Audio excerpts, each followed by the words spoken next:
We're already recording our intro. Today, it's gonna be a big stream. Almost as big as this volume. The goal is to read 30 chapters. Our biggest stream to date. We are finishing volume 4, Lord of the Mysteries, The Undying. People say this is better than volume 1. I will be the judge of that. I hope you guys are ready. Whoa, wait, hold up. I'm getting too excited. I gotta save my voice. I gotta treat this like a marathon. Hold up. I'm getting way too excited at like 9 in the morning, 10 in the morning, whatever time it is right now. It ain't even noon yet. I gotta chill the fuck out. I gotta chill out. Today, we're gonna treat it like a marathon. Our volume came in the mail, and they have some crazy artwork, dude. They literally show Hornicus Flagera. They have actual artwork of Hornicus Flagera, of everything that's going down over there with the maggot throne. Oh my goodness, bro. Oh, it was so cool. So that was a mythical creature form this whole time. Perfect volume. I will be the judge of that. But I believe you guys. I'm not doubting you guys. I believe you. So if you guys are ready. Wow, I'm way too excited. Chapter 9. Dude, I couldn't sleep last night. That's how hyped up I am to read this shit today. I couldn't. It was like 1 in the morning. It was like $20. It was 1 in the morning, and I'm like, I can't sleep. Honorific name? Oh my goodness. I was about to start reading the chapter. You guys ready? Hold, let me scroll down. The reader who stalls for eternity. The tamer of beasts and dogs. The one who farms LOTM. AZIK. Romero, you skipped class for today? No way you skipped class. Hey, worth it, brother. Wait, no. That's, I'm sorry. Hold on. Wait, no, not worth it. Wait, you can listen to me. Don't worry. It's going to be an 8-hour stream today, dude. We're going all day, Romero. Damn, man. It's good to have you back, Romero. It's been a while. I haven't seen you in a cool minute, dude. Are you guys ready? Chapter 913. Klein's preparatory work.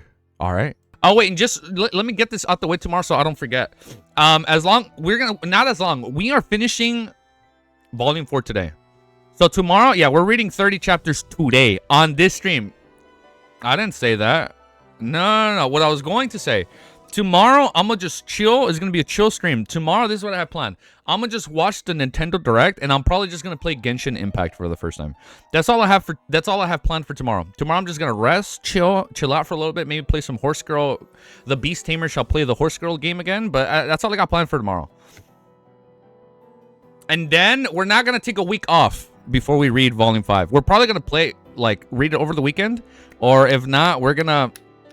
If we don't play it over the weekend, if we don't read it over the weekend, we're going to read it Monday. I think, no. What I think I'm probably going to do first, Romero, I'm going to watch all the 1.0 cutscenes of Wuthering Waves. I think that's what I kind of want to do. But right now, Lord of the Mysteries, chapter 919. Klein's preparatory work. What do you mean I sound like Dwayne? My morning voice does sound a little bit like Dwayne Dantes, bro. Drop the triple Fs. Yeah. We can now swear in the first 7 seconds of video. Fuck. You betray me. And we still have monetization on. Look at that. Thank you, YouTube. Chapter 919. Klein's preparatory work. Ready? Of course not. Klein smiled. I'm not ready. Klein smiled as he pointed to Enzo. That glove still needs sealing.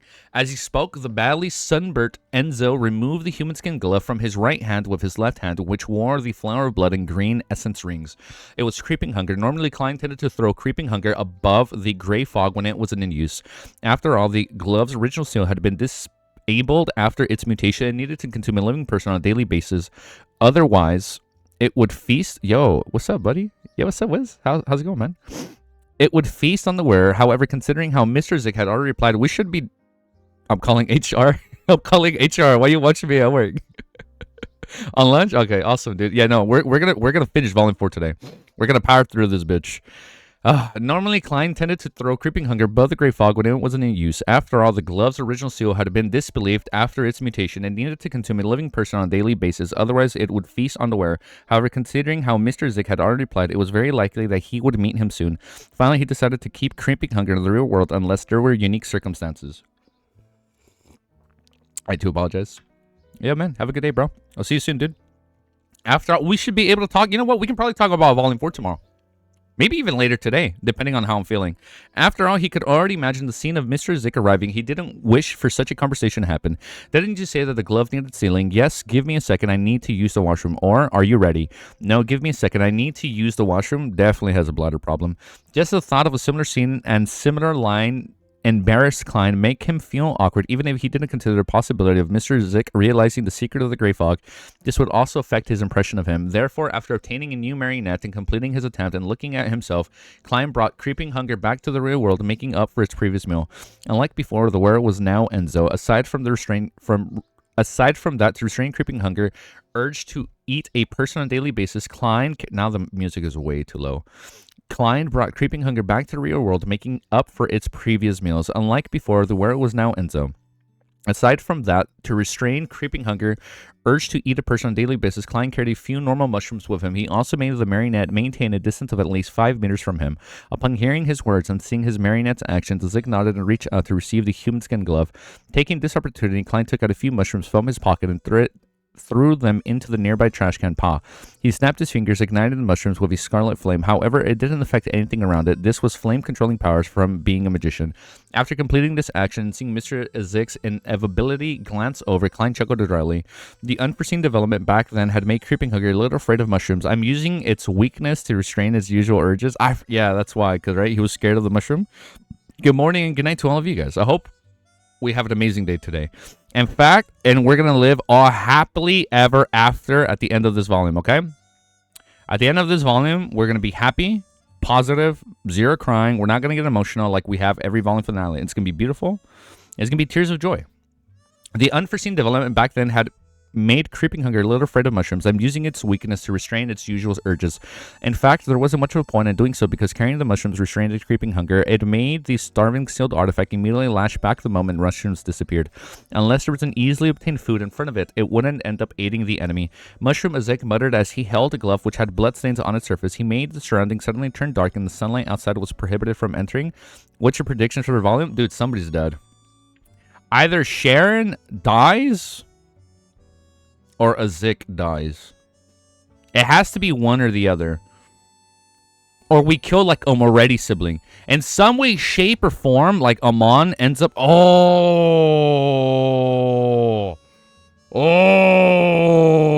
We found out Amon can have hundreds of vessels, apparently. Who's to say? Oh, no. Aren't Benson and Melissa in Backland right now? Oh, shut up. Shut the fuck up. No, I'm not. No. We're going to live happily ever after, okay? We're going to live happily ever after. Nothing crazy is going to happen with a Quill. Nothing crazy is going to happen with Amon. It's just going to be like, okay, finale, and then we're just going to keep reading. That's all that's going to happen. We're going to live. Guys, you guys got to chill, man. You guys are like, you guys are starting to scare me, dude. Wait, hold up. I know we're reading right, but you guys are actually starting to scare me, dude. Mushroom, AZIK muttered as he held a glove which had bloodstains on its surface. He made the surroundings suddenly turn dark as the sunlight outside was prohibited from entering. Ghastly white, dark green, complicated symbols, labels, and patterns appeared out of thin air. They appeared to be calligraphed by invisible rays, shadows, and spirit bodies.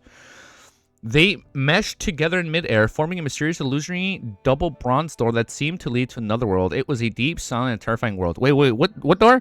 The illusory... it's a little early. Oh, wait, the illusory door shrank and finally landed on creeping hunger, causing its blood stains to rapidly recede, making it mostly white. A few seconds later, this human-skinned glove returned to normal. It was still a thin, layered glove, and even without the suppressive effects from the mushrooms, it didn't express any signs of mania or urges. It's like how it was before. AZIK handed creeping hunger to Klein. Having a big shot backing you sure feels good. Klein reflected inwardly and earnestly thanked him before wearing creeping hunger on his left hand. He thought for a moment and raised the matter. Mr. Zik, while I was carrying your copper whistle while passing through the Berserk Sea, I had the same dream repeatedly. The main theme of the dream is the darkness and coldness. In an inverted underground mausoleum, there were countless coffins with a deceased body inside. On their backs were dense white feathers. Those feathers were tainted with pale yellow oil, and deep inside the mausoleum was a blob of black fog that enveloped everything. In that dream, you and I were exploring the mausoleum. We triggered something, causing the black fog to produce panting sounds as the illusory black tubes were extended. This is some truly undying stuff, okay? I would jolt myself awake whenever I reached this point of the dream. This seems to be similar to the byproduct of the numinous episcopate artificial death project that previously appeared. Klein described in detail his divination of the copper whistle as a dream. He did this as a warning to Mr. AZIK to say as if that he shouldn't be too careless. After all, dream divination was in a sense equivalent to a dream, and AZIK knew that he was a beyonder of the seer pathway. Having such an encounter wasn't anything gone. Having a revelation from a normal dream and getting a revelation from a dream divination only differed in one way, one being passive and the other being active. AZIK finished listening silently without cutting Klein off. At the end of that, he nodded and said, "It's likely related to something death left in the Berserk Sea. From the looks of it, the numinous episcopate artificial death project has some qualitative progress. Mr. AZIK lives up to being a 4th epoch death console. He doesn't belittle my dream at all." Klein raised his right hand and rubbed his face, turning into German Sparrow. He then said, "I only have one more thing I need to prepare. I need to confirm if Admiral Hell Lidwell isn't somewhere dangerous and that there aren't any numinous episcopate demigods around him." As for whether the Murloc cufflink was still on the ship, Klein didn't mention it. This is because he would check on it every few days. He believed that Admiral Hell had yet to discover the mythical item, or he might have already discovered it, but he deliberately not moved it, hoping to lay an ambush of the crazy adventurer German Sparrow when he visited. AZIK replied calmly, "That can be confirmed when we are nearby." Alright, Klein immediately made Enzo walk to the coat rack and pull the golden cane. Seeing that there was nothing else, AZIK reached out his right hand and grabbed Klein's shoulders. Klein also reached out his right palm to grab down Enzo's shoulders. The surrounding colors suddenly changed. The reds became rarer and the blacks became blacker. They stacked against each other, but they were bright and discordant. The two men in the marionette began passing through the spirit world as the black golden inlet cane danced ahead, pointing out of the direction of Klein's lost Murloc cufflink. I'm gonna lower the volume just a little bit more. Before long, the Klein fell down. Before long, the cane fell down and was suspended in midair. AZIK terminated traveling, but they remained in the spirit world. Incoming R farming? Bet. He seemed to be watching something or listening in on something. After 2 to 3 seconds, he said, "There aren't any problems." With that said, he brought Klein while Klein brought his marionette out of the spirit world. Meanwhile, Klein recalled this time he searched for clues to AZIK's memories. Back then, the target was ancient chronicles of the Vice Admiral Ailment Tracy possessed. Back then, AZIK had said, "The problem isn't serious," but in the end, he faced demoness of unaging Katarina. "There aren't any problems." Alright, since you say so, Klein lampooned as he sized up his surroundings. It was a rather familiar environment. It was a huge ship with mainly dark colors. I'm sorry, are we on Nast's ship? No, right? It was a rather familiar environment. It was a huge ship with mainly dark color with a ghostly green to it. It had a black tulip flag as well as zombie skeletons, wraiths, shadows, and other undying creatures. These creatures either directed to the cells, patrol the area, or dig cannibals. All of that proved that it was a flagship black tulip of Admiral of Hell. Oh. Okay. Unlike Klein's last encounter, the Black Tulip had quite a number of living beyonders. So, Admiral of Hell was the one we fought in Volume 3. Oh, I didn't put it on screen. Let me add it. All right, there you go. Top fans are now on the board. Unlike Klein's last encounter, the Black Tulip had quite a number of living beyonders. The silver-masked captain with an exaggerated rapier, frilly shirt, a gorgeous coat, and a triangular hat with a white skull on it. Admiral Hell Ludwell was standing by the cabin's entrance looking over. Suddenly, the black ring on Ludwell's ring's right hand trembled and glimmered. The pale white flame in the arrogant pirate admiral's eyes wavered and finally constricted to its limits. Immediately, Ludwell bent his back, prostrated to the ground in front of AZIK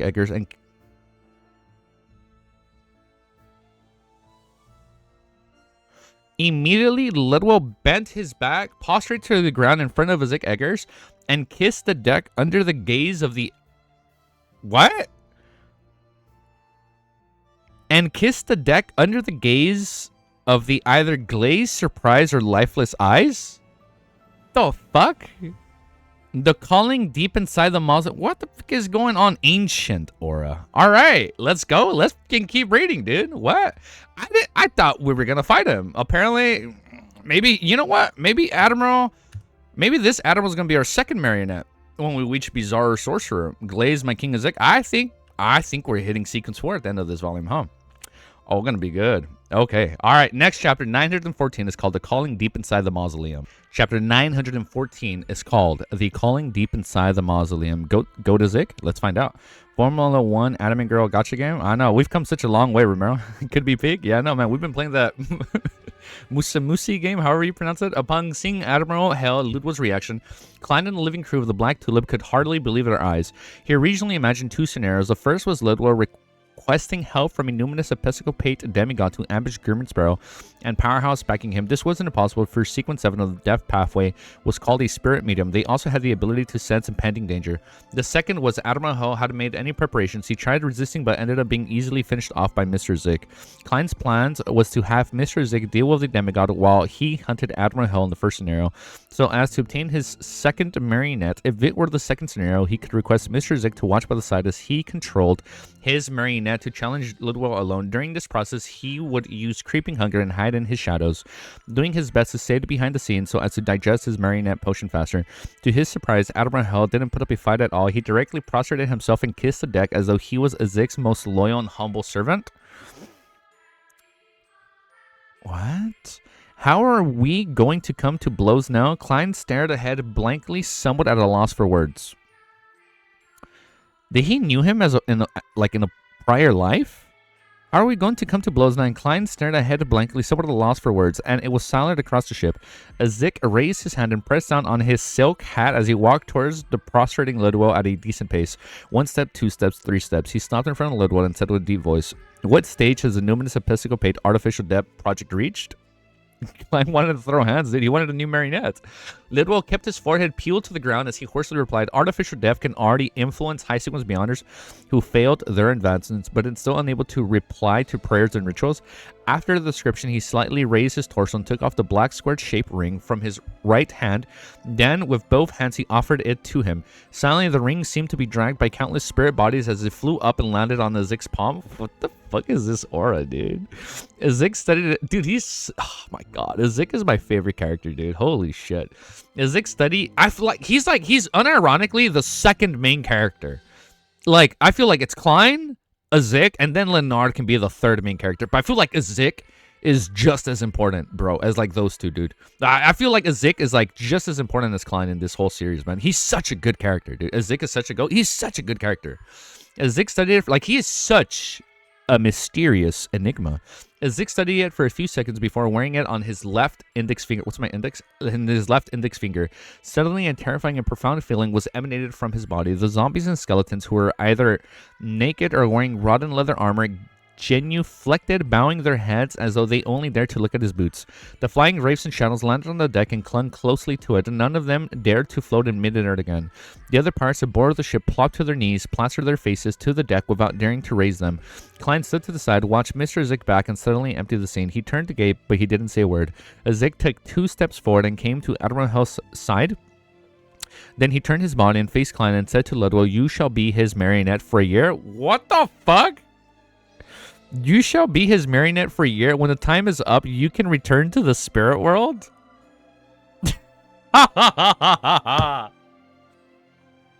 Holy shit.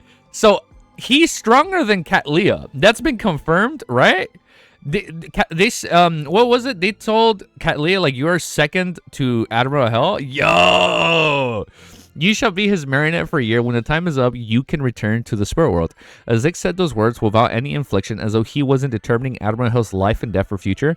Perhaps to him, this was a trivial matter that didn't need him to care for the thoughts and feelings of the person being ordered. Ludwig's body shook violently, as though he was furious and indignant, but ultimately he didn't raise his head. He continued keeping his head peeled to the deck. Yes, honorable Death Consul. Holy shit. So he knows him as the Death Consul. Damn. Just as he said that, ghastly white and dark green mysterious symbols were accentuated and meshed together, forming an illusionary bronze door. The door rapidly contracted and was imprinted inside Admiral Hell's forehead. Klein looked in surprise and puzzlement. Only when Mr. Zik nodded at him and pointed to Admiral Hell did he blankly step forward and enter a 10-meter radius. He began controlling Ludwig's spirit body threads. The pirate admiral almost leaped up a few times and fell to flail his arms, but none of that happened. Soon his thoughts turned to sluggish as he subconsciously resisted. After a while, the silver masked Admiral Hell, Ludwig, stood up. Bowing his head, he returned to Klein's side and stood beside the winner Enzo. Oh shit. So once he can have 2 marionettes, then that's when he takes full control. Also, high sequence of the same pathway has suppression effects of the lower sequences. Yeah, they negate them, right? Yeah, I remember that. They can negate them. AZIK is the son of death. Numinous Episcopate worships death, so very reasonable if he knew who AZIK was. Okay, like, oh, he was a deaf consul. Deaf's son, or like the former son from that past life. Okay. Okay, so I guess it does make sense. AZIK watched the entire process in silence before finally... I guess that's why they told him their progress on the artificial deaf.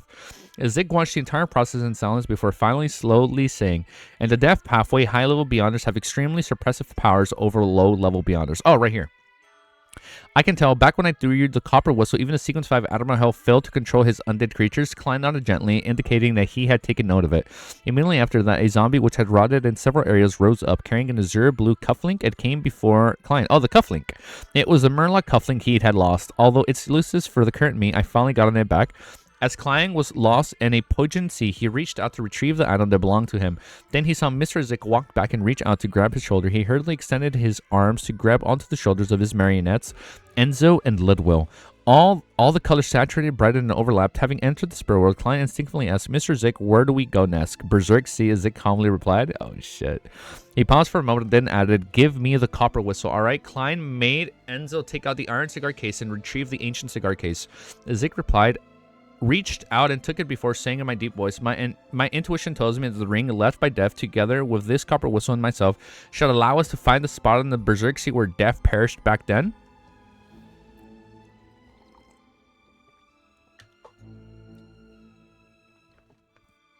So, thank you, Romero. So, Admiral Hell isn't just willingly being obedient. It's because he was able to negate him or cancel him out. I don't know if you guys can... Oh, you guys can't see Ellie. Ellie's just... That's okay, Ellie. Take a nap. Wait, hold up. Let me finish the chat. You know what? You want to see Ellie quickly? Like, she's just taking a little nap. She's so tired. Look at her. What a lazy little puppy today. Klein turned his head to look at Mr. AZIK. He then saw this man with soft facial features and weathered eyes, and his facial contours furrowed. He no longer had the slight curve to his lips. Colors flashed by quickly, and AZIK brought Klein through the pitch-black storm and enveloped the Berserk Sea.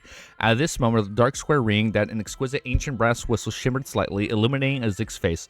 This deaf consul who lived through the fourth epoch closed his eyes as he silently listened to a shout that came from an unknown location. Then he suddenly clenched his right hand. All the scenery from the nearby spirit world was imploding, turning into a slowly spinning black vortex whose borders couldn't be seen. The vortex suddenly began, devouring AZIK, Klein, and his two marionettes. Yes, two marionettes now. Klein sensed a sudden and intense sense of dizziness as he nearly vomited on the spot. He recovered after an unknown period of time, realizing that he was inside a dark, cold mausoleum. Around him were open coffins, and inside them were rotting corpses with white feathers on their back. Although I warned Mr. AZIK, we still ended up here. Klein was taken aback for a second as he suddenly felt a deep sense of helplessness. He turned his head to look to the side when he saw AZIK standing near him. He was staring intently at the flights of the stairs that led deep into the mausoleum. There was a thick black gas emanating in the air as he slowly swirled like smoke, so it's a dream. The one hiding in there might very well be the artificial deaf. Klein couldn't help but warn. AZIK's facial contours were no longer as taut as he curved the corners of his mouth. My slumber from before had allowed me to recall many more things. I saw myself seated on a bone throne, and I saw beyonders and ordinary people lying dead in front of the throne. They hadn't done anything wrong, but they died sudden deaths all the same. I wonder if that's one of the rituals, like you just sap innocent people's lives. One by one, they got up, turning into ghastly undead creatures that pledged allegiance to me. And I was just coldly watching them without any emotional fluctuations. I allowed the disasters to spread through the village and into the sky.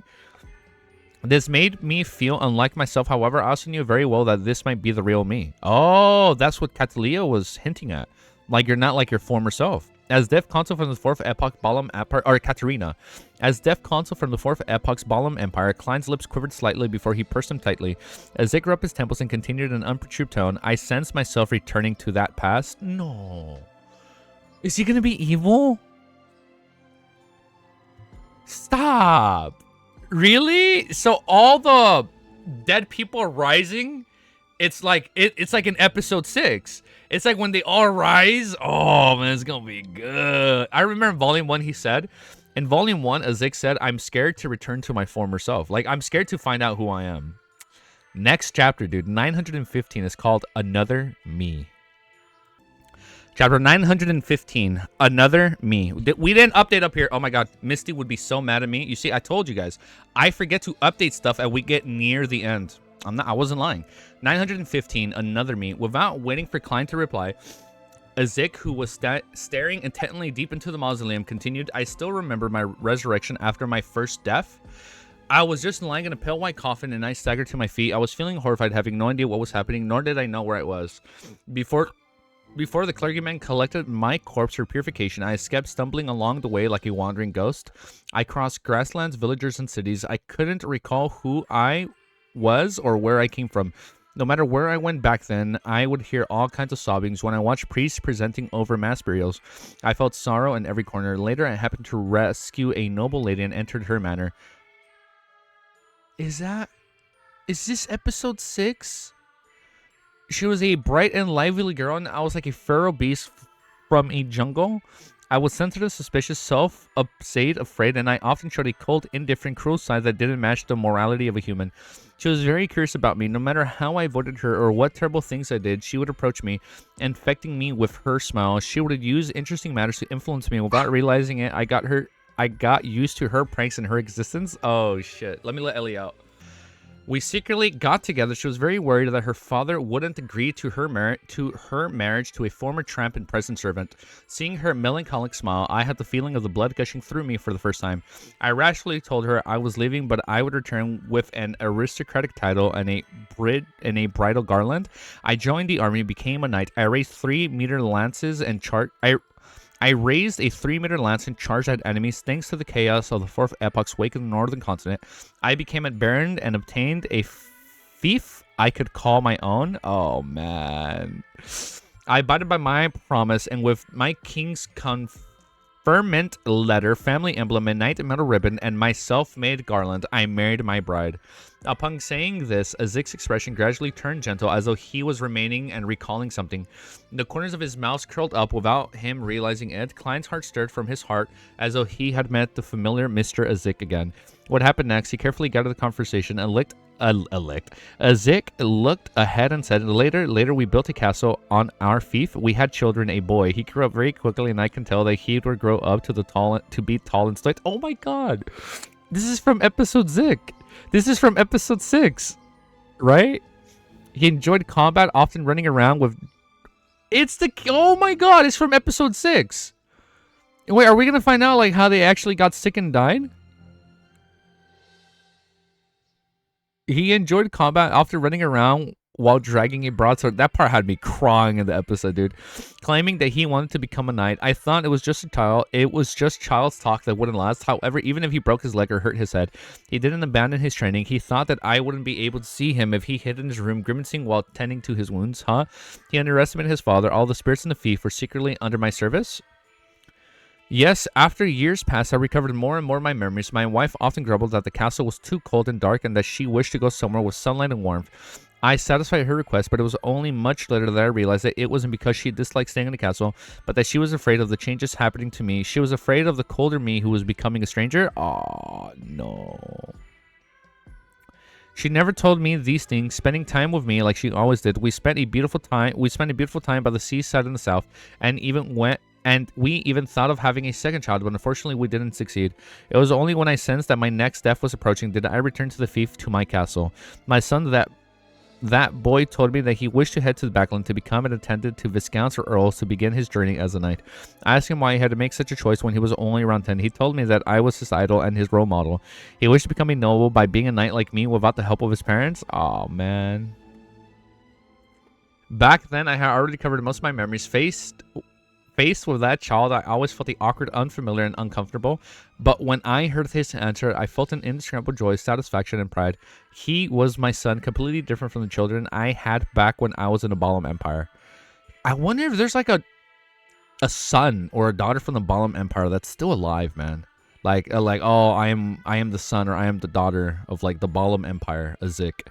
Klein knew that Mr. AZIK was talking about his identity as a Baron Lamud I, and the child who had made him proud and satisfied had been poisoned to death in his middle age or advancing years? How? And the child who made him proud and satisfied had been poisoned to death in the middle age or advanced years. He was nailed in a coffin and even had his skull taken away by instant glow. As Zik's gaze went adrift for a moment, I died once again and woke up in a groggy manner. I instinctively left my fief and followed my prior arrangement to wander elsewhere. Every incarnation, I had a different life in the beginning. At times, I met with the sweetest love. At the times, I received the most adorable daughter. The love, helpless, and satisfaction left me taken aback, puzzled, and stumped again and again. And I gradually covered... Oh, fuck, I'm getting emotional already. And I gradually recovered my memories. There was once a time when I was a filial son. I gave my parents pride, a beautiful life, adorable grandsons and granddaughters. But when I awoke and found myself, I recalled that in my previous incarnation, I had coldly watched a real son die in the battlefield and had seized his identity. On the one hand, I felt pain and guilt, and on the other hand, I felt that it was something trivial. My inner heart seemed to disassociate in two. Back then, I had a mask that allowed me to change into anyone, but I lost it after awakening. This might have been something I deliberately lost. So, in his prior life, he purposely threw away that item so he wouldn't return to himself. Wow! This is kind of reminding me of, like, Memento. If you guys watched it, it's like he keeps losing his memories. And he purposely does something at the beginning or quote-unquote end of the movie. So, you know, oh man, okay. Klein recalled Mr. Zik's mention of a daughter who liked getting sweets for him. After some deliberation, he asked, I believe that it isn't a disassociation, but that you are fighting against madness. After losing your past... He's fighting against madness. After losing your past memories, you restart your life as always kind of warm with rich emotions. At your present state, you probably recognize it even clearer. So, as he gets closer to madness, he kills himself. I don't remember the mask, dude. When was this mentioned? How long ago was the mask mentioned? This wasn't mentioned in Volume 1. Did Katarina bring this up in Volume 3? At your present state, you probably recognize it even clearer. After losing your past memories, you who restart your life are always kind and warm, rich with emotions. At your present state, you probably recognize it even clearer.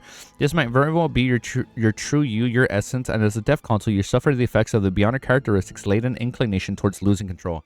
You suffer the influence brought about by the high-level deaf pathway beyonder. I heard that he had already gone mad after the War of the Four Emperors. Oh, shit. Oh, so it was mentioned once by Katarina, maybe? Klein's words weren't without much evidence because he only knew a few of AZIK's incarnations bearing Slamud, the father who made a swing for his daughter. Oh, man, in the episode, they were swinging. You're right? I remember that. He was pushing her on the swing. Bearing Slamud, the father who made a swing for his daughter, the filial child, and the warm and friendly history teacher. His goal was to provide a guest a possibility to help Mr. AZIK resist the deaf console personality that came with his memories. It allowed him to introspect his past incarnations and use this to achieve a particular compromise with himself that wouldn't be too cold. I wonder if he can get the shit they threw old Neil that made him lose all emotions.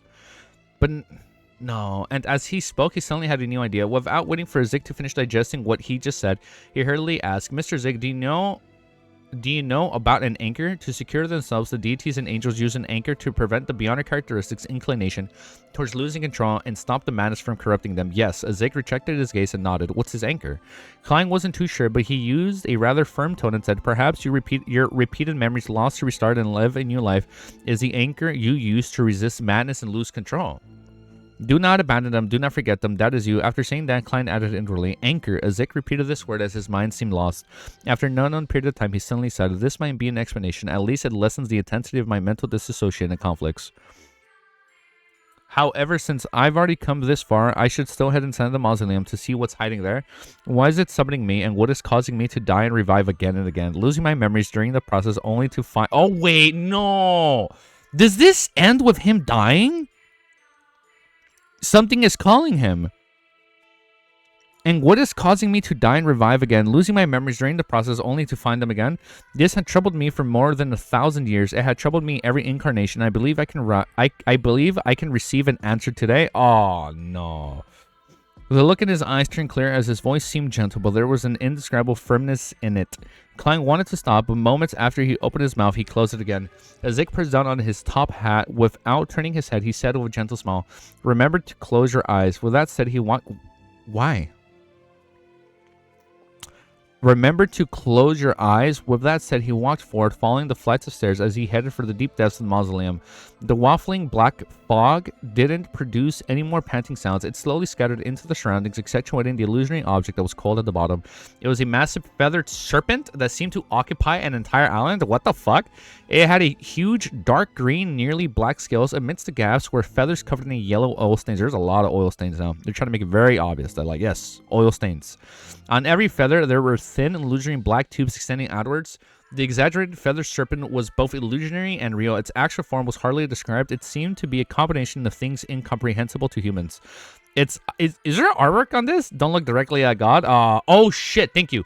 Duh. Remember to close your eyes so you don't look at it. Its eye socket were burning with pale white flames. Its face was that of humans. The face had bronze skin and it had soft facial features. Beneath its right ear was a tiny black mole. What?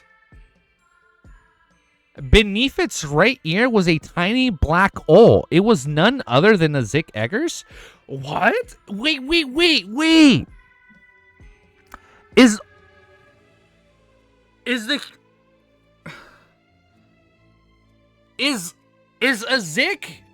the one we know? The current AZIK, is he just a vessel? And is this crazy, half-insane, twistling, feathered serpent thing-jiggy, like, actually him? What? Bro, short-circuited? Was I saying, since Volume 1, that AZIK is probably just, like, an artificial death walking about? Was I not somewhat half right? I think I've been half right this whole time. Oh my god, I gotta treat this like a metaphor. I'm getting too lightheaded already. I gotta shut up. I just gotta keep reading. Pause, update, let's keep reading. I'm updating this already and I'll just keep it live. Oh, dude, I'm getting so lightheaded. Wait. He did say that. I think I remember that. I did say that. I literally said during Volume 1, AZIK is probably just an artificial death that's walking about and he just doesn't know it. I know I said that. I've been saying that from the beginning and you guys are like, ooh, just keep reading and find out. Son of a bitch. Keep reading, you'll find out. I know. I'm getting excited. Sip my coffee. You burned down the kitchen, or did you? I don't know. I know I said that. Man, you guys are gaslighting me. I don't know what is real and what isn't anymore. What's illusionary and what's real? Chapter 916 is called Irresistible Approach. Upon seeing the coiling feathered serpent deep inside the black fog and a face at the top of the towering figure, AZIK was first taken aback, falling down the corner of his forehead throbbed as though he had been struck in the temple, splitting his head in two. Amidst the excruciating pain, several incontiguous scenes flashed in his mind. It was a feathered serpent with a face identical to his. Even the smallest detail above a silent land, there were countless pale corpses. I love this series. I am collecting every single volume, man. I don't know what's gonna 10 years from now, if I'm not doing YouTube or whatever, I'm still gonna be buying these volumes. I don't know what's the future, you know? But whatever happens, I know one thing. I will collect this volume until it's my last breath. I will make everybody I know read this damn beautiful series. Oh, man. Above a silent land, there were countless pale corpses floating in midair. There were clouds stacked from bones that came from different species.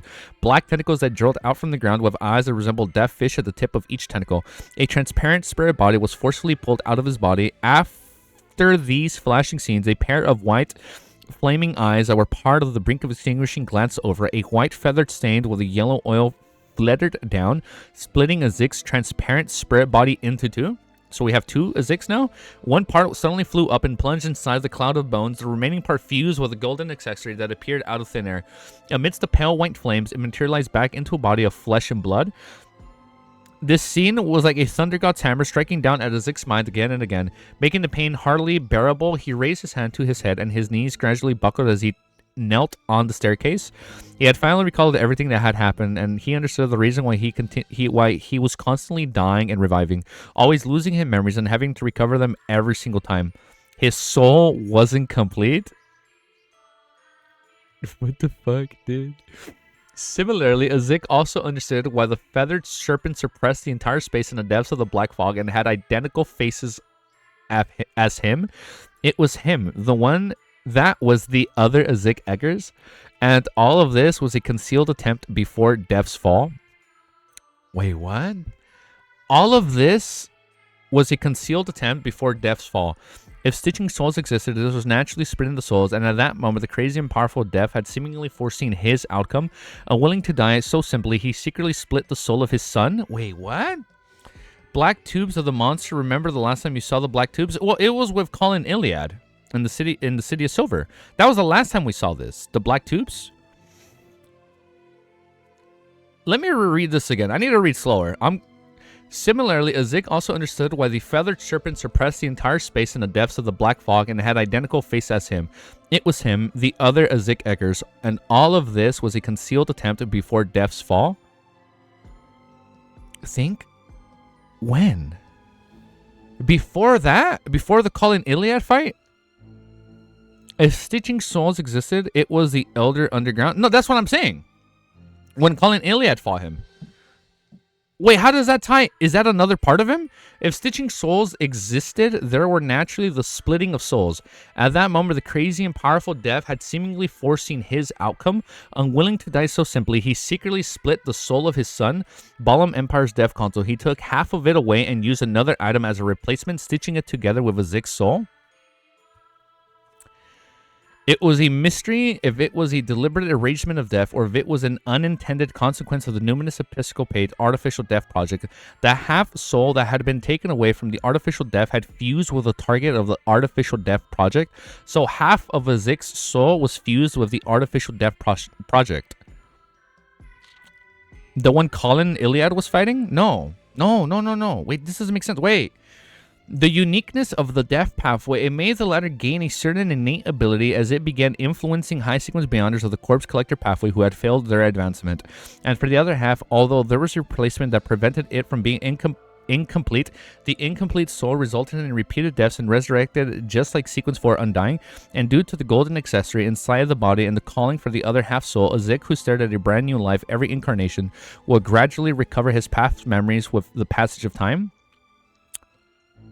In the past, artificial death had attempted to identify the reason, but due to the natural recovery of his memories, he was often already close to death once more. He wasn't able to perform an in-depth investigations. Furthermore, the numinous Episcopate artificial death project had been raised in the past few centuries. It was only in recent times that they received some level of success. This was why he never found an answer. At some point in time, AZIK's hand and left his head.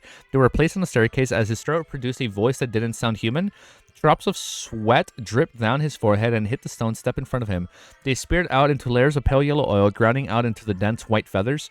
At that instant, he felt the other half of his soul calling out, as well as his desire. The two selves, which had been separated for more than 1,000 years, were eager to fuse as one to be whole again. Wait, I'll read that right now, Romero. What the fuck? I got you. Well, let me. If you guys can explain this better than the way I can think of it, please let me know, and I'll read it right now at the end of the chapter. What? So, the souls are going to fuse together. At that instant, he felt the other half of his soul calling out, as well as its desire. The two selves, which had been separated for more than 1,000 years, were eager to fuse as one, to be whole again. No, AZIK muttered in pain, unwilling to raise his head or reach out for his... Oh, he does want to fuse. He had seen it clearly. The him as a feathered serpent didn't have any reason. It was filled with extreme coldness and madness. If he became one with it again, he would probably immediately be restored to his state as a deaf console from before. He might even become a fake deaf who only had godhood with zero humanity. He would forget everything, forgetting everyone he had once cherished. No, AZIK's throat squealed out of the same word again. Irresistibly, he raised his neck bit by bit. Pitch black and glogginess scales appeared. At his forehead, something that took a life of its own protruded out. At his forehead? His forehead cracked as a bloody opening appeared. A golden silver of light emitted out of nothingness, taking form inside of flesh and blood. What the fuck am I reading? This ancient accessory made of gold was in the shape of a tall, slender bird. Pale white flames emanated around in the form of feathers. Inside its bronze eyes, there were shimmering layers of light that separately formed a mysterious and illusory door. The moment it appeared, AZIK let out a painful growl. He raised his head completely as two wisps of pale white flames burst into his eyes. They had experienced much. Deep inside the black fog, the illusionary real feathered serpent had straightened its body. It reached its head out, and the two identical faces of different sizes looked at each other in silence. What the fuck? As four pale white flames leaped, bit by bit, AZIK, whose hands were on the ground, struggled to stand up with his warped expression. Slowly, he walked to the feathered serpent known as Artificial Death. Yeah, dude. As he approached, the entire mausoleum began shaking. The surrounding turned transparent, reflecting a world with countless skeletons and shadows. Bloody arms, bluish black vines with baby faces and slimy tentacles with deathfish eyes, or two rows of shaped teeth tore through the boundary between the reality and the illusionary, reaching into the mausoleum. However, they clung straight to the ground without daring to move. East Balam. Why are we changing point of views? East Balam Colian City. Dallin. Why are we with Dali? I want to go back to this. Dali, someone who was rushing to her next target location, suddenly stopped in her steps and held her head. What's wrong? Red Glove Team Captain Soyce asked in puzzlement. Dali frowned slightly as she answered, seemingly in reverie. She hears something, right? Because she's corpse collector. She's part of the corpse collector pathway. I hear strange voices. I can sense the calling that stems from an unknown place. I even wish to kneel to the ground. Can the rest of you hear it? Soyce prudently asked the other teammates. Just as Leonardo Mitchell shook his head, the slightly aged voice in his mind looked towards the Berserk Sea. Bro. Leonardo subconsciously turned his body and looked into the direction of the harbor towards the distant Berserk Sea. He saw a swath of pure, deep, black darkness. There weren't any gales, massive waves, stark clouds, lightning, torrential rain, or sunlight. Although Klein had his eyes closed, his outstanding spiritual perception allowed him to sense his surroundings. When he heard the painful murmurs and shout that sounded like Mr. Zig, he could see seemingly corporeal sounds of the aura of death. What's happening? Although the artificial death deep in the mausoleum didn't attack Mr. Zig, it had inflicted him with an adverse effect. Klein's mind raced as he felt anxious and worried. His spiritual intuition told him that this was about to happen was not something he wished to see.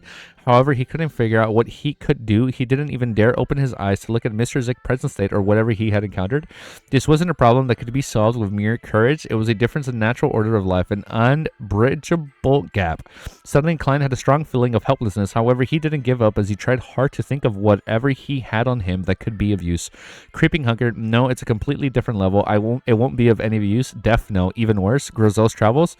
I didn't bring it, neither did I bring Black Emperor card and the Tyrant card. Fate Siphon Charm. Yeah. Oh, the Fate Siphon Charm. The Fate Siphon Charm. Klein was delighted as he formed a plan. It was to use the Fate Siphon Charm to temporarily swap his fate with...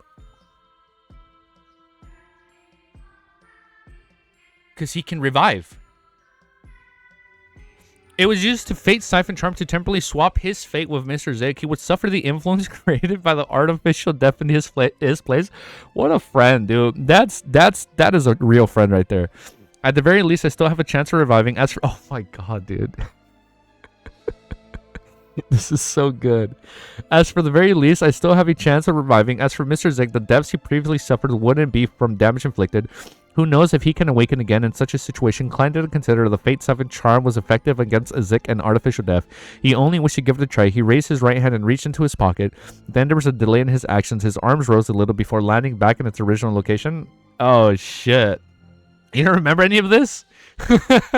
He froze for a moment as though he had petrified into being a stone sculpture. Klein's lip quivered a few times as his expression distorted indiscriminately. Following that, he swung his right arm and reached his palm into the pocket and pulled it out. Gripped tightly in the palm was a black crystal card-like charm. At the same time, AZIK was approaching the towering illusory feathered serpent. His footsteps sped up as though he was returning to the throne. However, his eyes, which had pale white flames, were filled with pain. His expression was extremely warped. No, AZIK muttered once again. Wherever his skin was exposed, the white feather stayed with yellow oil grew out from the gaps of the pitch-black scales. The intense shouting and desire made him lose control of himself. He was about to soar into the sky and leap towards the gigantic feathered serpent that shared his face. Pale white flames speared out from the bird-shaped accessory at his forehead. Falling towards the rest of his body, Klein's spiritual intuition was sending warnings as he hurriedly said away a single word in ancient Hermes. Fate. This is so good, dude. Just as he was about to use the charm, his surroundings suddenly quieted and there was no longer any sound. A slender, fair female palm appeared out of nowhere and pressed down on the golden bird-shaped accessory on AZIK's forehead. It's not Madame Dally, is it? A figure then materialized between AZIK and Atari illusory feathered serpent, stopping the two approaching. With the help of this external force, AZIK's finally... It's probably Katarina. Or Catalina. With the help of this external force, AZIK finally held back the desire and the irresistible calling to fuse together. The pale white flames in his eyes reflected the floating figure in midair. It was a beautiful lady wearing ancient robes. She wore a black hood. Her face was deadpan and her black eyes were deep and dark, devoid of spirituality. Who is it? Bro, what would Dally even do? She'd be... fucking... This thing would clap her. She'd be so dead. Oh my god, next chapter. Wait. I need to sip my coffee, man. What did Romero say? I know he was explaining it earlier. Death split AZIK's soul and gave one part to the uniqueness of the death pathway, which was the artificial death, right? So am I right on that part, Romero? The uniqueness of the death pathway is basically the artificial death that the Numina Episcopate has been holding this entire time. Other part was given to a bird ornament, then combined with the AZIK we know. Wait... Death split AZIK's soul, then gave one part to the uniqueness of the death pathway. Oh, I thought the other part stayed with the vessel and the other part was the bird. The other part was given to a bird ornament, then combined with the AZIK we know. Oh, because he only only half of AZIK was fused. Half of AZIK, to make him whole, he had to be fused with something. So he was fused with a bird ornament. Death console split AZIK's soul, then gave one part to the uniqueness death pathway, which later became artificial. Oh my god! Oh, you explain right here in the next part. So death split AZIK's soul, then gave one part to the uniqueness of death pathway, which later became artificial death. Got it. Okay, now I get that part. This is the second part that confused me. Other part was given to a bird ornament, then combined with the AZIK we currently know. Basically, AZIK number 2, half AZIK number 1, deaf uniqueness, artificial deaf, half AZIK number 2 plus a phoenix accessory, Mr. AZIK we know. Don't read chat, man. Okay, spoilers are gone. It's fine now. Okay. Did you guys say purge them? Purge them all, Romero? Were there spoilers? No, it's okay. People are just trying to explain it. It's okay. I'm so lightheaded. It's not even noon, dude. Oh my god, think there's like 60 of you guys here. Whew.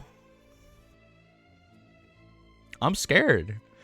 Chapter 917. I'm gonna just do my timestamp right here. 51:20. Okay. I'm so lightheaded already. What the fuck, man? How am I supposed to finish this today, man? I need to keep my cool. Chapter 919 is called... 917 is called 3 Choices. Dude, you got... No wonder you guys told me to read this by itself. Like, I'm definitely gonna need a breather. Like, I'm definitely gonna need a day. Ludwell said artificial death could affect Beyonders that are close to losing control. That chief that tried to become a Sequence 3 ferryman in City of Silver? I guess this is my only problem from reading it back to back. It's so hard to recall stuff because I've read too much back to back. I need to like see a volume 4 summary video after, if those are even out there, man, on the internet. Because oh my god, this volume has been really in depth. You can do this, cinema. Yeah, I know. I am gonna do it. I am doing it. I promise I'm gonna do it. The peak gets higher. How does it go higher from here, dude? What the fuck? Dude, I need to fan myself. Give me a minute, dude. I need to fucking chill. It's way too fucking early for this. Chapter 917 is called 3 Choices. Look, I got my LSC fan. My LSC fan. Witness greatness. Can we get much higher? Can we get much higher? 3 Choices. The strange turn of events inside of the mausoleum left Klein, who had his eyes closed and spirituality converged, completely unaware of what was happening. He had no idea if it was something good or bad. Therefore, even though he had already chanted the activation incantation, he still didn't dare rashly use the Fate Siphon charm. He was afraid it would make things worse, or that it would have the opposite effect. Second passed as Klein felt the passage of time was especially slow. He felt as though an entire century had passed. Finally, he heard Mr. AZIK speak with a somewhat hoarse and uncertain note. It's you. Following that, an unperturbed voice that was clearly female sounded. You have 3 choices. First, continue proceeding forward to seek completeness. Allow Salinger to revive within your body. So artificial death is called Salinger. To revive within your body. The second is to have me help you extract that half soul, allowing you to take it with you. You will think of a way to stitch it back together, but it will make you transform back to your original form. No, not that. You will stop repeatedly dying and reviving, but it will not be the present you. Your past incarnations will truly recede into being dreams. Third is to give up everything and directly leave. You will forever be stuck at your current level. You will have no way of advancing further. You will still die again and again. No, that's not a way to live.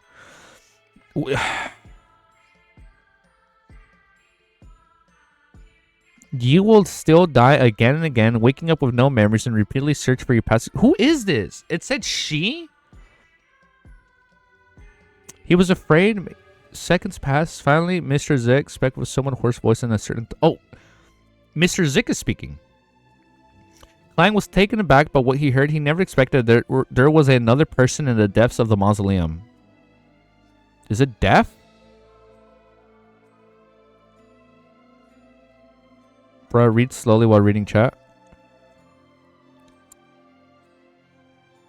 Klein was taken aback by what he heard. He never expected that there was another person in the depths of the mausoleum. Furthermore, it has to be deaf, right? Within the mausoleum. Furthermore, she... No, but it says she. OG deaf? OG... She provided the former deaf console AZIK Eggers different choices that he could choose from. This is the artificial...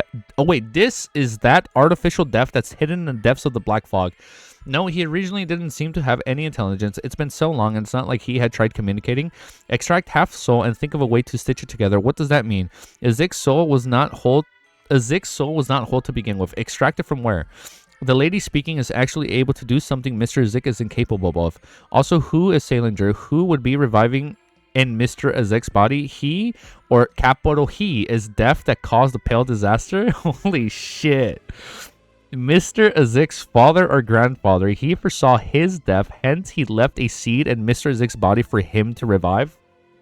The fuck am I reading? He left a seed in Mr. AZIK's body for him to revive?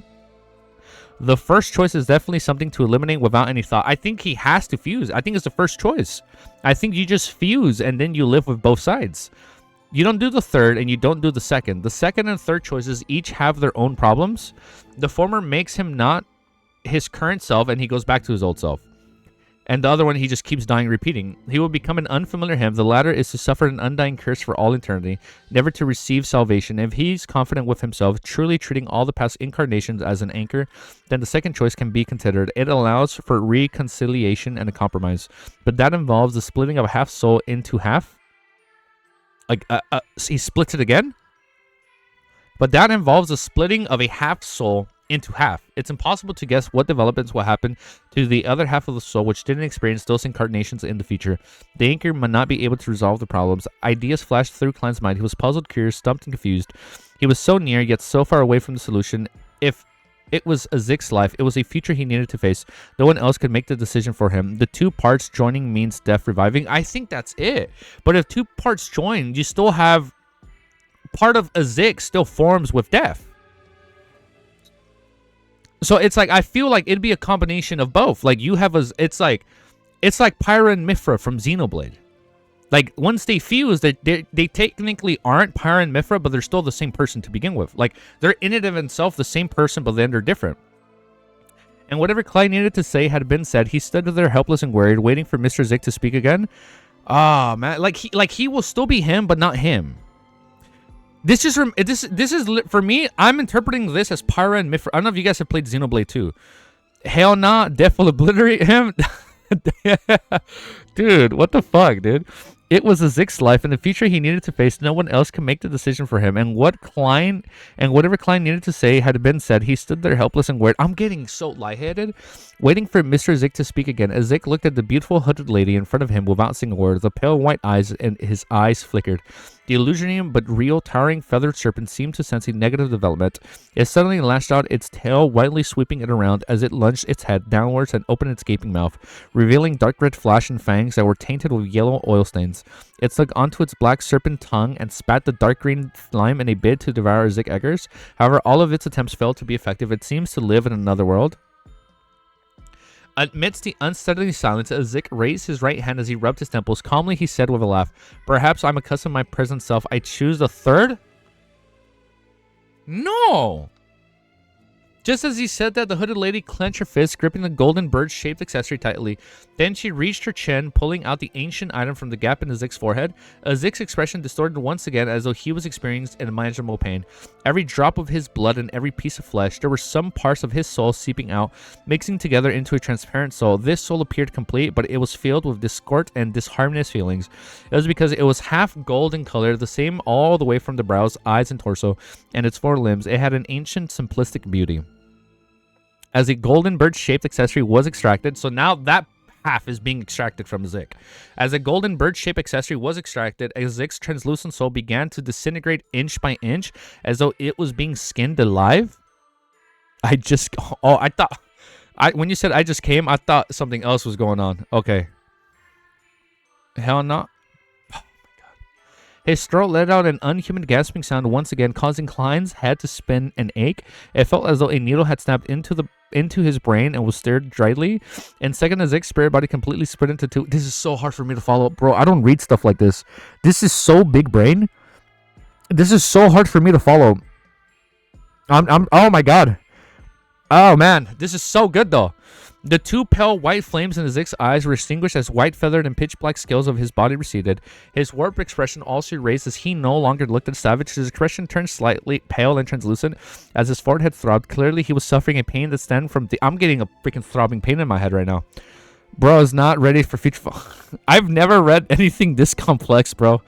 Besides, like, the somewhat little I've read of Lord of the Rings, which is more of, like, fantasy complexity.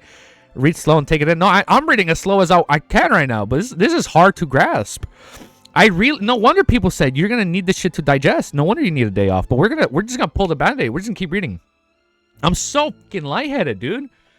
His expression turned slightly pale and translucent as his forehead throbbed. Clearly, he was suffering pain that stemmed from deep within his soul body. I'm feeling pain too, man. Thank you for your help. He bowed towards the beauty hooded lady. He turned around and floated up the staircase, coming to Klein's side. You can open your eyes, AZIK said with an exhausted smile. And he or she is gone, right? Klein,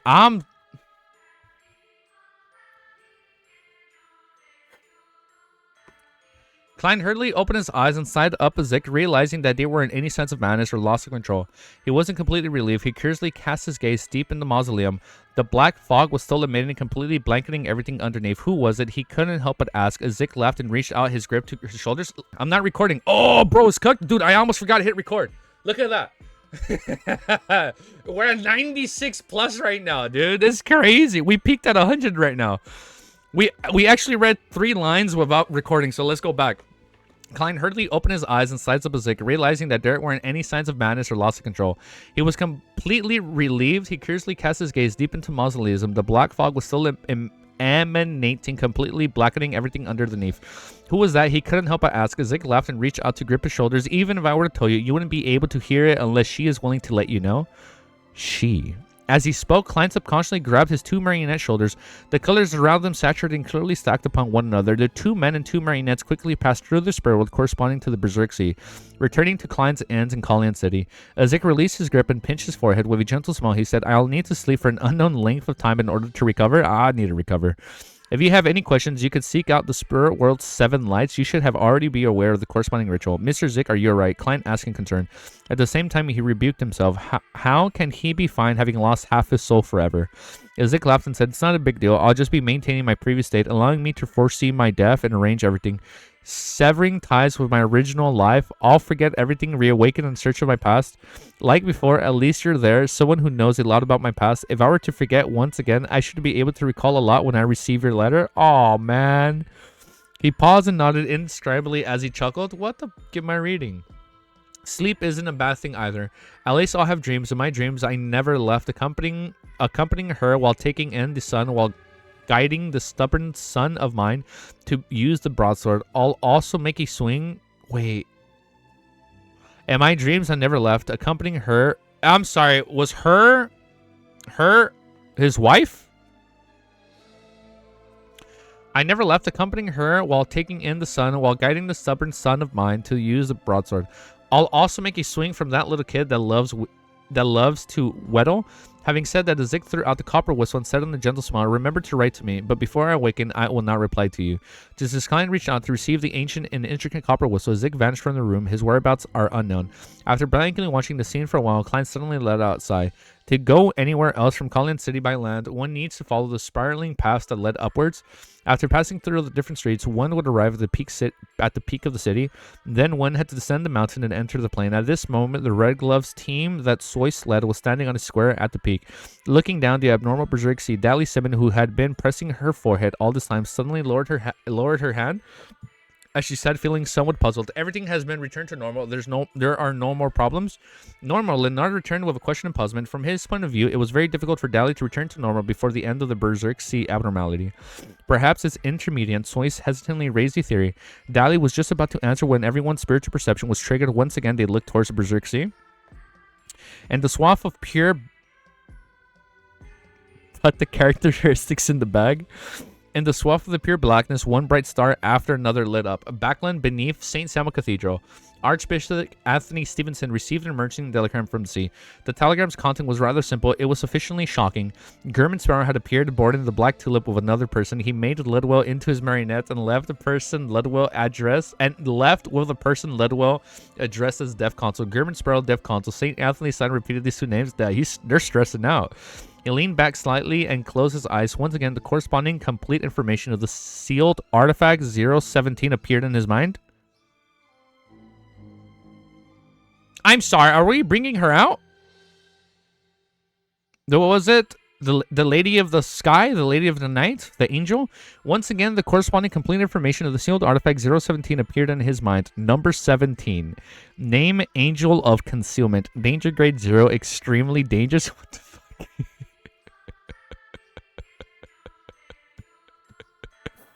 Oh, shit, dude. Both times she came out, this shit got really good. She coming back? Oh, my God.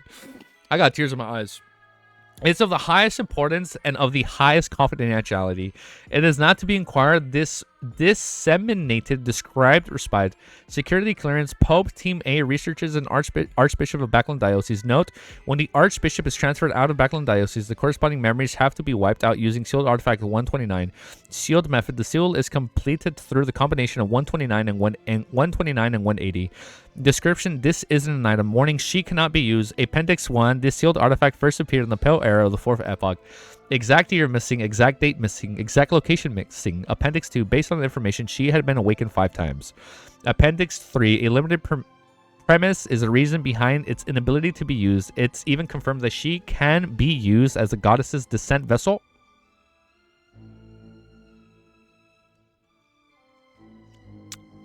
Appendix 3 was never mentioned. A limited premise is a reason behind its inability to be used. It has been confirmed that she can be used as the goddess's descent vessel. So the Lady of the Night can go from lowercase she to capital she. Wow. Wait. So the angel of concealment, the Lady of the Night from Foggy Town, she can be used as a vessel for the Evernight goddess?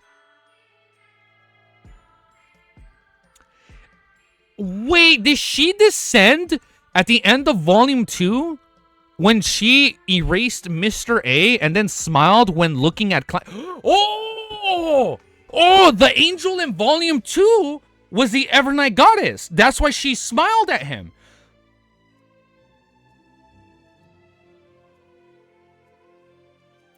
Because when I'm about to bust.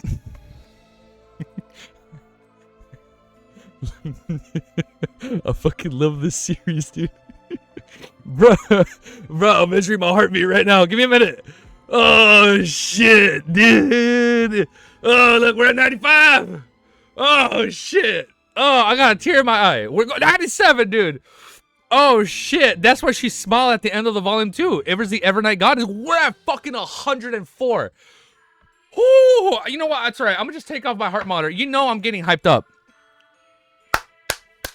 Chapter 918, dude. Guesses and ideas. Who is she? A misty memory.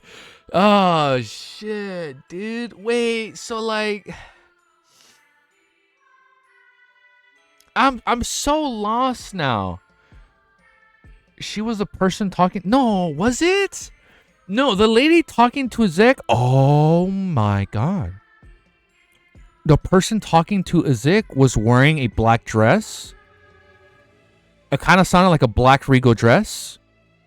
No, fuck it. No, we're not taking a break. We're going straight into 918. What are you guys talking about? We're finishing volume 4 today. 0 breaks. 918 is called Guesses and Ideas. Praise the Lady, God of Misfortune. Chapter 918 is called Guesses and Ideas. Guesses and Ideas. Colin silly inside the inn. Klein sat on a reclining chair, reaching out to receive the black tea with lemon from the winner's Enzo. Let me finish my coffee. I'll leave that last sip for later. Beside him, Admiral Lidwell stood straight, wearing a mask with a rapier by his waist. He appeared like the most loyal guard. Only at this point in time did Klein, who had completely calmed down, have the mental capacity to analyze what had happened in Death's Mausoleum. Amongst all of that, please recap it for me, man, because this shit is so hard for me to grasp right now. I need Klein to give me like a Spark Notes version of it. Amongst all of that, what he paid most attention to was the existence that helped Mr. AZIK get out of his predicament at the critical moment and provide him with 3 choices. First, a female voice. Second, this matter is definitely the advantageous to her. Otherwise, no one would cross such a great distance to provide assistance. Otherwise, if she had to pass by and had helped Mr. AZIK out of goodwill, there are also completely understandable and acceptable. But the problem is that the Mausoleum is a product formed from the death's godly powers when he perished, a product of the characteristic corpses in the natural environment. Without the corresponding key, even the deities can't find it. With a door that cannot be opened, how is it possible for anyone to be passing by? Also, Mr. AZIK's actions had been very stubborn, and he didn't first seek out the members of the Numinous Episcopate.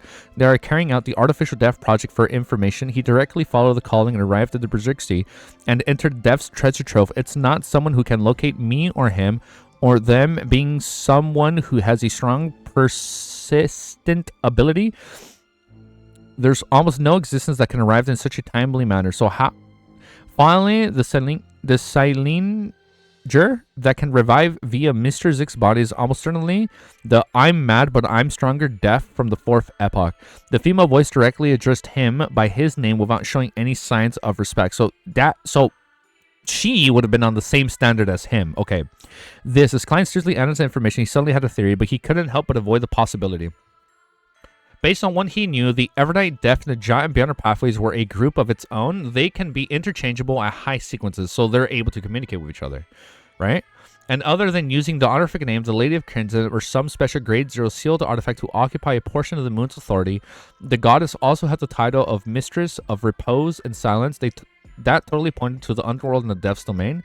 And back to the Foggy Town, and with the use of the Holy Sword to make a vow with the goddesses bearing witness, as well as the goddesses clearly possessing the authority of misfortune, and made Klein believe that he had entered her special watch list, just like how he singled out a certain believers to use the Sea God Scepter, making a bold assumption and seeking careful verification. Then almost all the questions can be answered if she really was the goddess. If she really was the goddess, as one of the 7 Orthodox deities, as one of the winners of the Pale Era, she has the level and right to address death by his name.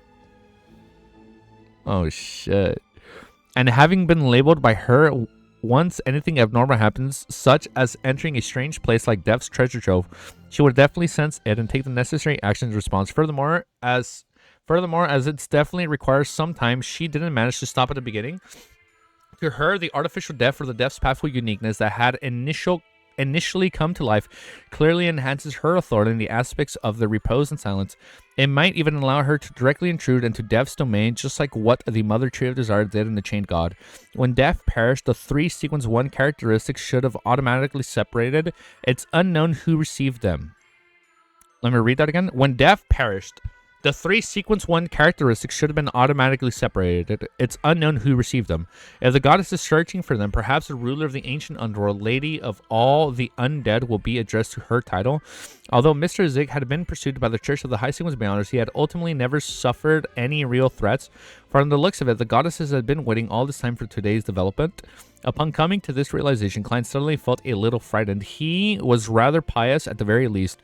He superficially raised his right hand in a pious manner, tapping 4 spots in a clockwise manner on his chest. He formed the sign of the crimson moon and muttered, "Praise the lady." Oh, shit. This made him recall the answer he received when he asked Snake of Fate Will Ossiton after obtaining the High Sequence Beyonders potion formula of the Seer Pathway. Can only be obtained from the Crazy Czar tool in the Hornicus Mountain Range. If you are blessed of the Evernight, treat it as though I didn't say it. If you are the blessed of the Evernight, treat it as though I didn't say anything.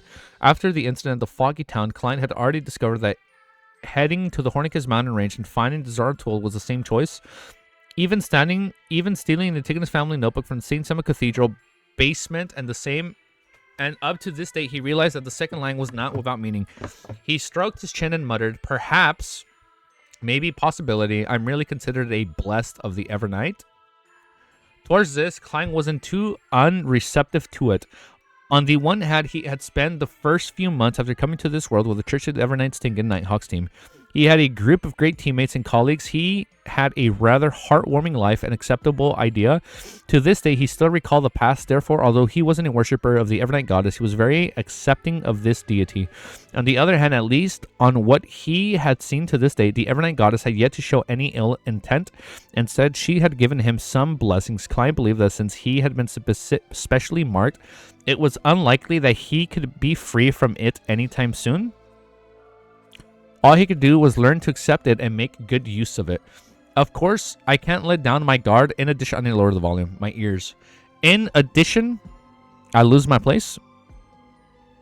In addition, I already have too many enemies in the form of the Mother Tree of Desire, the True Creator, Primordial Demoness, Primordial Moon, Blasphemer Amon, Angel of Fate Ouroboros, and others. Some of them might even be able to get a hold of my location. Dude, everybody's after him. Without finding something powerful to the cozy up to me, my future will already be difficult. With so many things on the plate, Klein quickly adjusted his state of mind.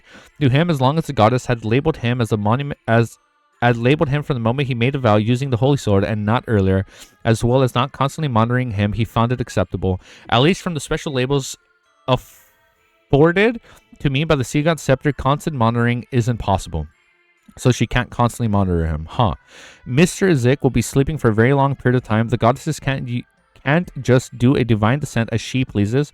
There must be some corresponding obstacles and difficulties. Otherwise, the 7 Orthodox deities would have made divine descents. Yeah, they would have been here by now. All across the world to resolve all kinds of problems. That's why I should keep a low profile and behave myself in the southern continent. I don't know, man. Well, the Volume 4 finale, I don't know if that's going to happen. I shouldn't try to pin my hopes on external factor. Klein reminded himself before scrutinizing his new marionette, Admiral Hill Ludwell.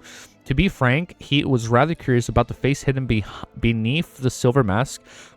But upon recalling how there was an anomaly when Ludwell took off his mask in the previous battle, he held back his thoughts. He planned to make the attempt again after he left the city and did it in the woods or somewhere uninhabited. After some work, Klein gained a rough understanding of his new marionette's sequence of powers. Lidwell was Sequence 5 Gatekeeper of the Death Pathway, and he wasn't a normal human. A corresponding Sequence 9 was Corpse Collector back in Tegan. Klein had already learned of its specifics. He knew that they possessed certain traits of the corpse. This entire being appeared rather cold and grim, and their body temperatures were very relatively low. This allowed them to avoid being attacked by dead, unintelligent spirits. At the same time, they also had their physical bodies enhanced. They gained resistance to the cold, decay, and corrosives of cadaveric auras. They were naturally equipped with spirit vision, and they understood the characteristics of the weaknesses of the undead creatures. Sequence 8 was Gravedigger. Corpse collectors who advanced to this sequence become stronger. Their spirit vision was further enhanced as their agility increases. They were able to communicate with nearby spirits, allowing them to provide the Beyonders with help. Other than that, Gravediggers could quickly find the weaknesses of unfamiliar dead creatures and spurward creatures via observations. This was known as the Eye of Death. Sequence 7 Spirit Minimum was qualitative change. Beyonders of this sequence gained knowledge of various kinds of mysticism. I almost said it the wrong way.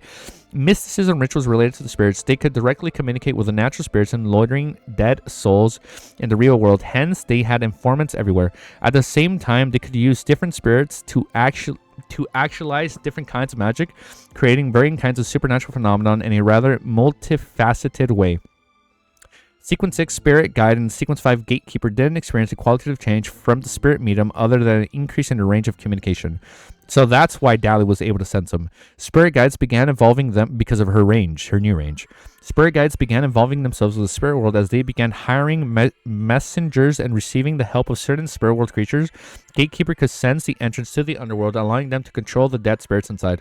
Doing so as though they watched over the gates that separated the dead from the living. From the spirit medium onwards, with the advancement of each sequence, the quantity and quality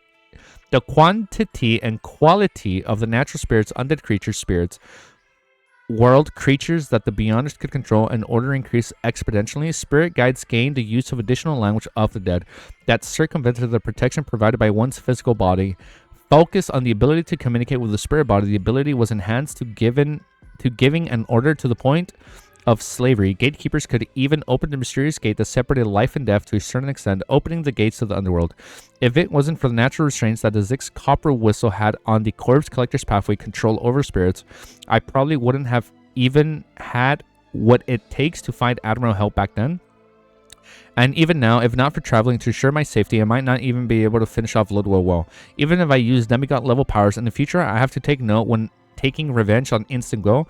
He was once a gatekeeper after all. Klein slightly raised the cup and drank a mouthful of black tea. As for the weapon Ludwell had, it was the named Harris Rapier. It originated from a prince from the southern continent in ancient times. It didn't directly correspond to any sequence or pathway. It was more of a product that was similar to the King of the Northern Ulsen, who gathered similar characteristics without any proper rules. It only had one Beyonder power, bringing about absolute destruction to the items it stabbed. As a pirate admiral with the highest bounty, Ludwell didn't only have this mystical item. Unfortunately, his most precious death ring had been taken by AZIK. As for the silver mask on him, Klein temporarily had no way of taking it off for research. Also, he really doesn't like money. He has zero need for money. Klein lowered his cup and retracted his gaze. Considering how it was still very early, he planned on leaving Collian City and heading elsewhere to wait for the Nets to finish his investigations. Wow. 919. Perfect Inference. Chapter 919. Oh man, this headache. Not headache, I feel dizzy. So much is going on. 919 is called Perfect Inference. Did you digest any of that info? It's hard. It's hard. It's really hard to digest this, man. Well, you know what, man? Look, put it this way. As long as we're getting emotions out of this, bro, I'm reading slowly. I'm reading at a normal I'm trying to read at a normal pace, but it's so hard to digest this. Like, when I get really emotional, it's really hard.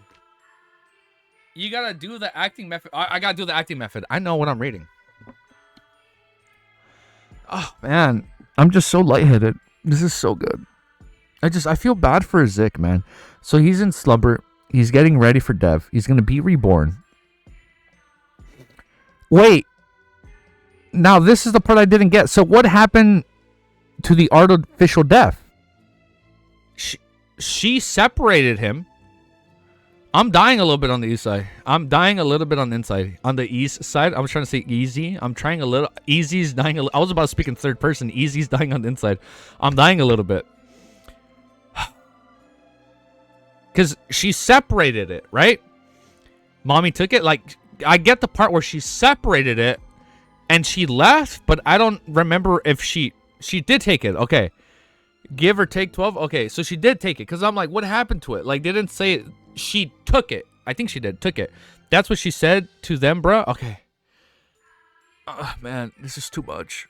This is so good. No wonder people said to take a day between 9:20 and then the finale. I'm going to take a 5-minute break, though. After 9:20, after reading 9:10, we're going to take a quick 5. Whew! Perfect. And then we're gonna recoup. We're gonna have an intermission break right now after 9:20. Perfect interference. Back in Sherwood Borough, Forrest, who was having an afternoon nap, jolted awake from her dreams. She saw an endless great... Dude, I can't read, man. I'm out of breath. I'm too excited. Forrest was just taking an afternoon nap, jolted awake from her dream. She saw an endless great walk fog as Miss Moon, who had his head bowed in prayer, clearly hearing his voice. In the southern outskirts of Backland, in the middle of the Delier Forest, there was an abandoned ancient castle. In it are at least 2 ancient wraiths and the other dead spirits. The possibility of the other beyonders living there cannot be eliminated. The coordinates are: I finally have information of the main ingredients of scribe. Information worth 300 pounds. Forrest was instantly delighted as she immediately thanked Mr. Fool and sounded him to pass her message to the moon. She would make payment shortly. After completing this, she got out of bed and went to the first floor. She planned on pouring herself some wine to drink and consider when she would explore the abandoned castle as well as the necessary preparations. For the meantime, layman's travels cannot be rented out. Shio needs to come along. The abandoned castle has several dead spirits and is rather dangerous. I have to consider the combination of spells.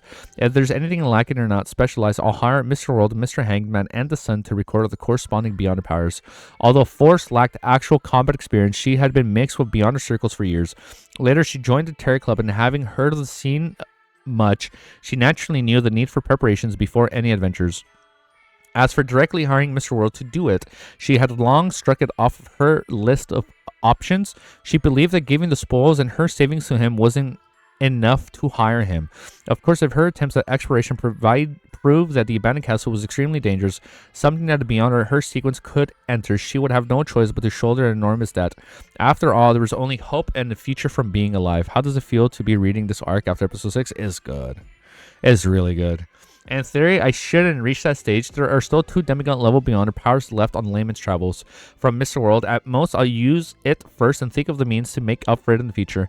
The only problem is that the 2 demigod level Beyonder powers might not be suitable against wraiths and dead spirits. For sip some black around and her various thoughts took form. At this point, she heard a key latching into the keyhole as she instinctively looked towards the door. The door suddenly opened as Shio walked in, carrying 2 paper bags that emitted a rich fragrance. Desi Pies Forced asked immediately before frowning in puzzlement, haven't you had lots of commissions recently? Why are you back so early? Shio drew a bag of Desi Pies over and said without hiding her smile. I happened to walk past it. I also hadn't had much lunch, so I had planned on taking a break. Without waiting for Forrest to ask further, she said, I've accumulated enough points.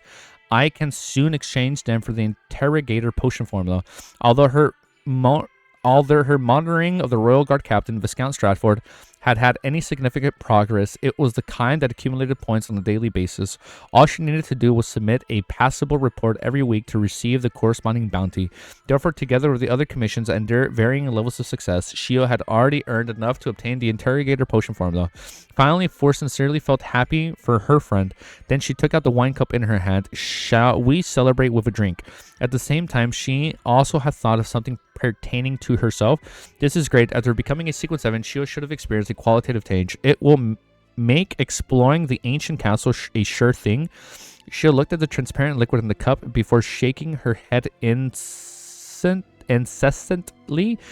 Drinking is bad. Yeah, that's bad. Don't spoil. No, I didn't read it if there was a spoiler. With that said, she frowned. Besides, I abhor the smell. Before Forrest could speak, she suddenly recalled something. She stood up and walked to the door. I saw the mailbox filled with things. Haven't you opened it today? I didn't have the time. Forrest wore a look as though she was busy rushing out of her drafts. Shio was a person of action. Ignoring her explanation, she had already headed out to clear the mailbox. After about 10 seconds later, she walked back into the stack of the newspapers and a few envelopes. As she looked at the addressees, she said, "It's all yours." 2 letters from the publishers. 1, an invitation from a letter from a surgery forum. 1 letter is from Prince Harbor. Prince Harbor. Force mind stirred as she put down her cup and caught the letter Shio threw at her. She seemed to openly tear open all the letters in front of her friend, discovering that 1 letter was indeed from the teacher, Dorian Gray Abraham. Cauldron City is a rather special spot deep in the spirit world. I'm not sure of its origins, other than it's very dangerous. A demigod had once stepped in without even coming out. When selling the actual spirit world coordinates to the gathering members, there's a need for you to warn him. Mr. World targeted in such a dangerous spirit world city. Force stared at the letter in her hand as her eyes widened. The Red Gloves team, which had arrived at the next East Ballum City, had rendezvoused with the local Nighthawks, taking up an office of theirs. Everyone shall have half of the day. We will start together mornings. I don't know why I did a peace sign. Everyone shall have half the day. We will start tomorrow morning. Sois took out his pocket watch and opened it. They were about to strike a secret gathering location in Numinous Episcopate to find more information on our artificial death project and dig out another batch of enemies that hid in Backland. As for the information obtaining from Ulika, they had already sent it to Backland via telegram. They didn't need to worry about the subsequent work. After all, they weren't the only Red Gloves team. Backland local Nighthawks were plenty and powerful. Leonard and Dally were just about to seek out the lodgings to rest when a Nighthawk with some East Ball and blood walked in with a piece of paper. A new telegram from Backland. Soist reached out to take it, and after opening it for a few seconds, he said with a grave expression, German Sparrow has appeared again. Using divination methods, it has been confirmed that it's him. German Sparrow. Leonard wasn't surprised by this outcome. He had already knew Dwayne Ontis that his former colleague Klein Moretti was still alive. He curiously asked what the German Sparrow do again, so he surveyed the area and sternly said, he boarded the Black Tulip and turned Admiral Hell Ludwell into his marionette. Leonard is like, damn, he's getting strong, dude. Admiral Hell Ludwell marionette. The Red Gloves could hardly hide their astonishment as they exclaimed one after another. Even Leonard Mitchell was extremely surprised. One had to know that Admiral Hell Ludwell, who wore the ring left by death, had the highest bounty among the 7 pirate admirals. He was publicly recognized to be the strongest beneath the 4 king. He was definitely not someone at ordinary Sequence 5 could compare to. As for German Sparrow, he had actually boarded his ship, turning Admiral Hell into his marionette despite being surrounded by his. The latter's undead army and subordinates? Shit, dude. Although they didn't know much about a faceless and a marionettist, just the term marionette was enough to let them know that Admiral Hell Ludwell Elcom was worse than death. He's already this strong. He infiltrated the St. Samuel Cathedral's Chandis Gate to meet the requirements for a demigod ritual. Leonard gradually fell silent as he didn't ask more. At this moment, Soyce offered more information. This is so good, dude. An ordinary Sequence 5. According to the crew that escaped from the Black Tulip, there wasn't a fight back then. German Sparrow and another man boarded the ship. The moment Admiral Ludwell saw them, he gave up any resistance and prostrated himself onto the deck, calling the mountain Death Consul. Later, he allowed German Sparrow to turn him into his marionette. Death Consul. Leonard subconsciously turned to look at Dally Simon. He believed that this Sequence 5 Beyonder of the Corpse Collector pathway likely knew what Death Consul meant. Dally scoffed and shook her head. I only know that the former Bolum Empire, a blood descendant of death that ruled the real world, was known as Death Consul. There is so much aura in this chapter.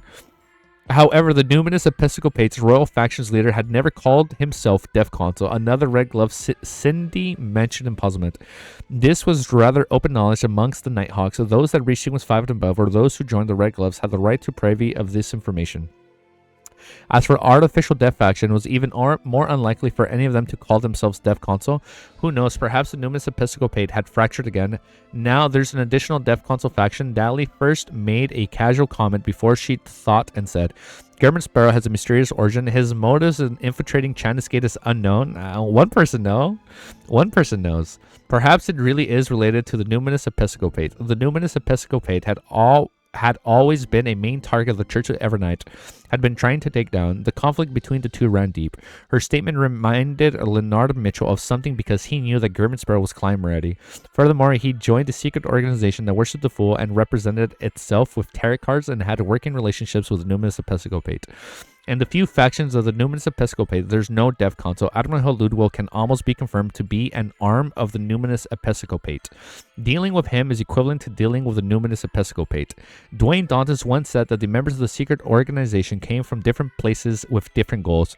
Klein's goal is revenge. Could the goal of one of the members be to strike the numinous Episcopate, to gradually absorb them, to revive or recreate death in their own image? Since there's an undying monster like Dwayne Dantes who lives since the 4th epoch, it's normal for that secret organization to have an additional ancient Death Consul. Damn, the aura, dude. Good morning, dude.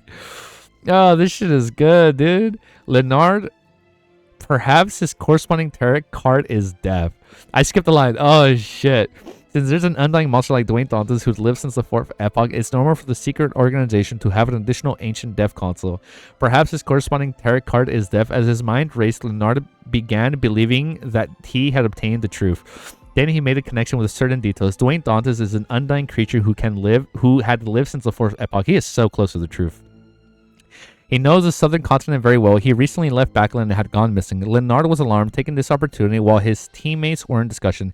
He lifted his teacup and covered his mouth softly, muttering to himself, "Old man, could Dwayne Dantes be the deaf consul?" Lazarus' slightly aged voice said with a smiling tone, "No." Balam Empire's deaf consul is both a rank and a title. It's also the name of the Deaf Pathway Sequence 2.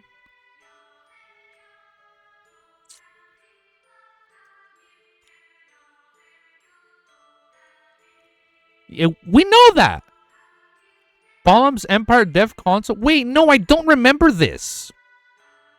Sequence 2 was called Deaf Consul this whole time? So, wait, we just got a Sequence 2 reveal. We do know that? Yes, we do know that. Let's go. No, this is revealed. Because we always knew he had the title of Deaf Consul, but we never knew what sequence he was. We do know that. Let's go. As the greatest treasure mystery fan, I will leave the stream. I hope you have a beautiful day, man. Sequence 2, the secret organization even had a Sequence 2 angel. Leonard's pupils constricted as he muttered once again, "How are you so certain that Dwayne Dantes isn't the deaf consul because he's not an angel?" Palas immediately chuckled. "No, the reason is very simple. You've seen the real deaf consul's portrait before. Back when you Nighthawks were investigating Welch's suicide, you might have even met him personally. He's a teacher at Coy University's Department of History, AZIK Eggers. AZIK Eggers, Leonardo was taken aback before he came to realization. He finally understood how Klein was able to resurrect from death, why he was fine suffering curses, or why he could join the secret organization symbolized by the tarot cards, doing all of this while usually not showing anything special about himself. The reason was that behind Klein was a member of the secret organization with the corresponding tarot card death." Leonard, right process, wrong answer. Yeah, he hit the right, he went down the right process, but he came to the wrong answer, dude. You knew the name, didn't know the sequence number. Thank you. Okay. Yes, I'm so sorry. We didn't knew that. Sorry. Oh my god, I'm jumbling all over the place. We knew he was a deaf consul. We just didn't knew the sequence. Thank you. And oh, I feel like we should have known it by now. If it should have been default, because the second we found out sequence 3 with Ferryman, that left sequence 2 by default. Oh, I'm so sorry. Yeah, I should have thought of that right away. Yesterday's stream, I should have been like, wait. So AZIK is sequence 2. If Ferryman is sequence 3 and he's not a Ferryman, then Dev's console is sequence 2. I love this series. Chapter 920 is called Cauldron's Origins. We didn't know the sequence number. Oh my god. 920. Chapter 920 is called Calderon's Origins. Bam, the slums, hooded with a mask underneath it, the hanged man Alger once again met with the Admiral Star's Katlia. At the table, the two of them sat across each other, facing each other without a single word. Finally, Katlia said, "Have you heard the news?" Alger didn't directly answer. He returned with a question. The one about German Sparrow. Katlia fell silent for a few seconds and nodded. He had turned Admiral Hull into his marionette. Be it Admiral Blood from before or the present Admiral Hull, they were both pirates who had a higher bounty than her. No matter how confident she was of herself, she didn't believe that the two Sequence 5 at least were weaker than her. "You learned of it earlier than I expected." Alger confirmed the authenticity of the news in a tactful manner. Being a member of the Church of the Storms, which controlled a large region of the sea, he could directly obtain the latest news from the official channels. Katlia curled her lips and said, "If the future were at sea, I might have to take days or even weeks to receive it, but I've been in Bam recently." She didn't divulge her initial sources. After a pause, Admiral Stars asked frankly, "What else do you know about this matter?" Alger shook his head. "I was trying to figure out the exact situation when I saw your signal, so I rushed here to meet you." Katlia nodded slightly. German Sparrow and Admiral Hell didn't engage in battle. Little didn't resist because German Sparrow had boarded the Black Tulip with a man who was addressed as a deaf consul. Deaf consul. Alger's pupils dilated as he felt an indescribable pressure. Such a term wasn't something any random demigod could undertake. Furthermore, there wasn't something that the man flaunted himself, but an honorific term that Admiral Hell Ludwell had used. Furthermore, he gave up resistance and was willing to lose his life. With the hanged man not saying a word, Katlia added, "In the Deaf Pathway, Deaf Consul is the name of the sequence too. Of course, even Emperor of the Balam Empire was also given this title. Indeed, an angel from the Deaf domain." Alger automatically ignored the latter possibility. After all, based on the acting method, the position of the Emperor was definitely held by sequence 2. Angel before the Balam Empire fell, and for someone who can make Admiral Hell become a German Sparrow's marionette without putting up any resistance, they were definitely not something a mere title could accomplish. At this moment, Alger suddenly thought of something that left a deep impression on him. After Vice Admiral Hurricane Kolinka successfully fled, he He was found standing by the side of the artificial lake.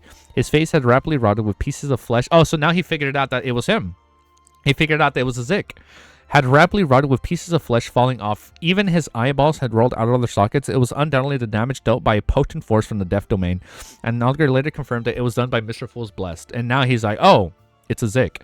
To rapidly cause the death of the pirate Admiral without him putting up any resistance, especially one who carried out such a powerful sealed artifact, the assailant level was obvious. The Church of the Storm Spellsinger. So now he's like, okay, so now German Sparrow is one blessed, and AZIK has to be the other blessed. And like, okay, those are the two blesseds we know of now. Well, at least from his point of view. And then Dwayne, right? You'll see on my vision. The Church of the Storm Spellsinger God and Archbishop Snake had determined at the scene that it was done by the high sequence beyonders from the death pathway, and that it was not the person he knew. Algar had no doubts about it. He believed that it was done by sequence 4, a sequence 3 demigod. In other words, a saint. He also felt horrified that the Mr. Fool's Blessed was a high sequence beyonder. Now he secretly gulped his saliva with great difficulty, believing that he had understood Mr. Fool back then as well as that blessed. That person wasn't a saint, but a grounded angel, one that shared the same levels of 3 crowns of the various Orthodox churches. When it came to religion, the 3 crowns represent the various churches: Pope, Pontiff, and Patriarch. A deaf council as he blessed. Although Mr. Fool was still recovering, the amount of strength at his disposal was quite sizable. All your thoughts changed as his eyes shimmered. He was momentarily at a loss for words. Katlia sensed his gloom as she asked, "You seem to have recalled something." Olga deliberated for 2 seconds before vaguely replying, "Based on what I know, Mr. Fool has a deaf angel amongst his blesseds." "That matches," Katlia said as though she was muttering to herself. "Then why did the world promise me a mythical creature blood that's not from the deaf angel? Is it due to having closer ties with another one, making it easier to obtain?" So now he's like, wait, he fucking knows 2 of them? Oh, it's true, he does. Perhaps, although I feel like my audio is spiking so loudly. I'm gonna turn it down just a smidge. Olga deliberated for 2 seconds before vaguely replying, "Based on what I know, Mr. Fool has a deaf angel amongst his blessed." "That matches," Katlia said as though she was muttering to herself. "Then why did the world promise me a mythical creature blood that not from the deaf angel? Is it due to having closer ties with the other one, making it easier to obtain?" Perhaps, although Olga felt that Admiral Starr's interference wasn't wrong, he habitually gave a non-committal answer. Katlia didn't continue on the topic and said, "We will start the operation tonight for 7:30 to 8. If you can participate in it, head over there with me." She had finally figured out the situation with the artisan. Olga secretly heaved a sigh of relief and asked in puzzlement, why the time? This wasn't the most suitable period for any covert operation. Once any mistake was made, the official beyonders would quickly detect it and rush over. Kalia nudged the heavy glasses of her nose and said with a complicated smile, "It's because it's dinner time for them and they will be having mushrooms for dinner." What's the connection? The experienced Olga realized that he couldn't read the subcontext of Admiral Starr's words. I don't get the subcontext. They're eating mushrooms for dinner? Frank's mushrooms? East Ballum in the lush and humid forest, Klein deliberately avoided the main path that came from an uninhabited area. He planned on getting Ludwig to take off his silver mask. This wasn't only to satisfy his curiosity, but for his genuine reason. The silver mask was too striking. If he didn't deal with it, there was no amount of disguising that could directly attention to others from it. Oh, hell no. They're eating Frank's mushrooms? That's some nasty ass shit. The biggest problem for a marionettist is the marionette's identity. The more powerful the marionette, the more famous they were while alive. Bringing one along with me has the risk of being exposed. If it wasn't because I didn't have the time to finish off the Pirates of the Black Tulip, I would have had the means to keep it under wraps. For example, I could continue letting Lidwell be the captain while I pretend to be his subordinate. To be a faceless, that's very simple. Oh, and then he fully digests it. Klein sighed as he passed through the forest. There were many mosquitoes around him, but none of them came from him. All of them were circling Admiral Ludwig, trying to suck his blood in vain. Klein had given his new marionette the green essence ring, which attracted the mosquitoes. This is because his effects were completely overshadowed by flower of blood. Wearing the 2 rings was rather meaningless for Winter Enzo. In addition, Klein had confirmed that the Lidwell situation was special. He wasn't too afraid of being bitten by mosquitoes. After walking a distance, Klein casually tossed a coin and stopped. After a few minutes of contemplation, he decided to finish something else before removing the new marionette's mask. This was because through this process, he confirmed the severity of the later danger beneath the mask. Taking out the corresponding items, Klein quickly set up the ritual and moved to the radio transceiver from above the Great Fog to the real world. He wanted to contact Rhodes. Before he left Cauldron City, he had paid Miss Magician £350 for the Sparrow World coordinates to Cauldron City. He had also been warned about the extreme dangers associated with it. Therefore, he planned on obtaining more information from the 2 channels in order to prepare for the hunting mission. The 2 channels involved asking the magic mirror and red light. With Mr. AZIK being prolonged slumber, Klein decided to not hesitate further. He planned on expanding his social circles and not just stubbornly and inflexibly stick to the Evernight goddess. He needed to find powers to balance things out, and the relatively friendly 7 lights of the spirit world were the best choice. With the appearance of the radio transceiver, the surrounding woods suddenly turned gloomy. It was as though the spirit world had overlapped with the real world. They're overlapping? And about 10 seconds, the tapping sounds, illusioning white paper began being spat out. Exalted Great Master, your puny, loyal, and humble servant Rhodes is here to answer your summoning. There's temporarily no danger here. What say you? Seeing this coatish manner of speech, Klein sighed silently as he finally confirmed that he had connected to the magic mirror Rhodes. He had previously been afraid that the white piece of the paper would have the words, "I want to have a child with you." What the fuck? Of course, he had divined the level of danger of contacting a Rhodes above the Grey Fog, and he obtained an answer that it was fine. However, with the Mother Tree of Desire having a predicament of interfering with divination, as well as his misinterpretation of infiltrating St. Samuel Cathedral Channesgate, he wasn't too certain. Indeed, Klein nodded in a reserved manner before asking, "What do you know of Cauldron City in the spirit world?" Amidst the clicking sounds, a piece of illusory white paper exited the radio transceiver in a hesitant manner. "I can't see that the city too clearly. I do not know the exact state, but I confirmed that the saint had perished in there before there were also certain angels, travelers and spirit-world creatures who had once entered to explore it and left it alive to relatively smooth manner.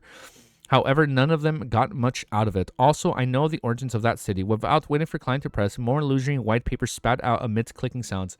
Its former name was the City of the Dead. It was a grounded divine kingdom of the ancient goddesses Phoenix Ancestor Gregorence, the original death. Phoenix Ancestor Gregorence.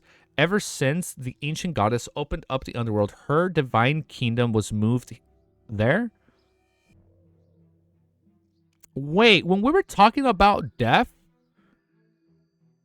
was it Phoenix Ancestor Gregorence that was speaking? Wait, no. We know it was the Evernight. But the other one, kinky? A little kinky. The City of the Dead, no. The City of the Silver gradually became the holy grounds of her descendants and believers. Before Gregorus was heavily injured by the ancient sun god and had the city uprooted and thrown deep into the spirit world, none of its citizens even came out again. The cauldron originated from the Abraham family's angel, the first person who stepped in. In the language of the dead, it means the unknown soul.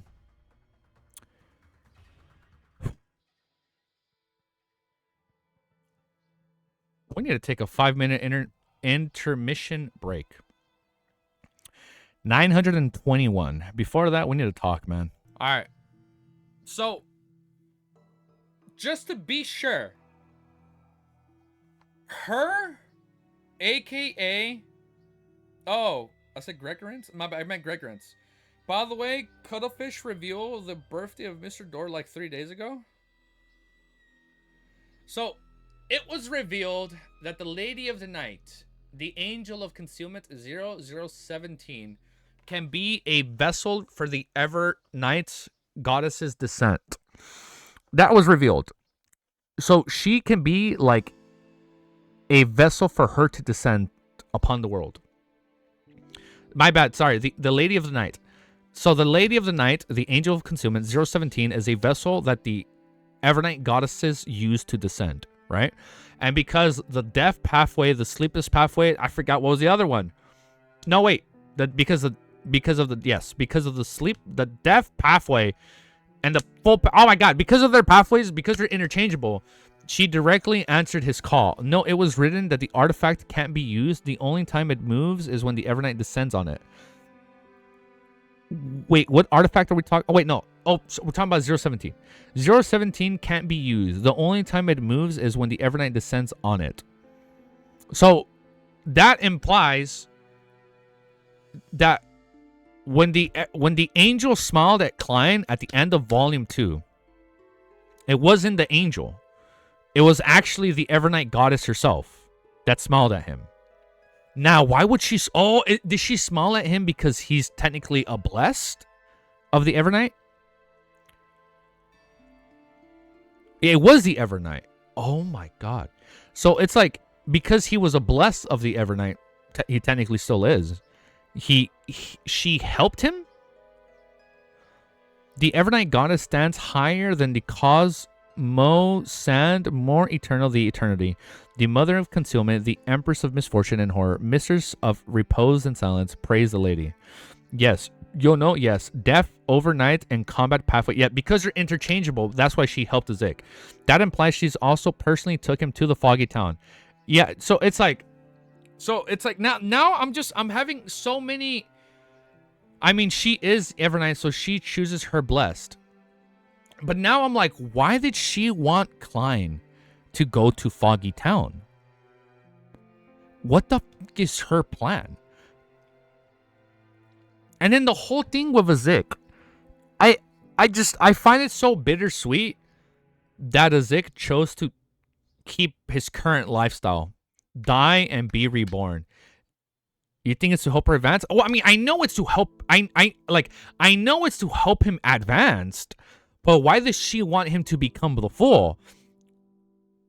Because Klein is the MC. I know Klein is the MC. Like, I know she's helping him advance.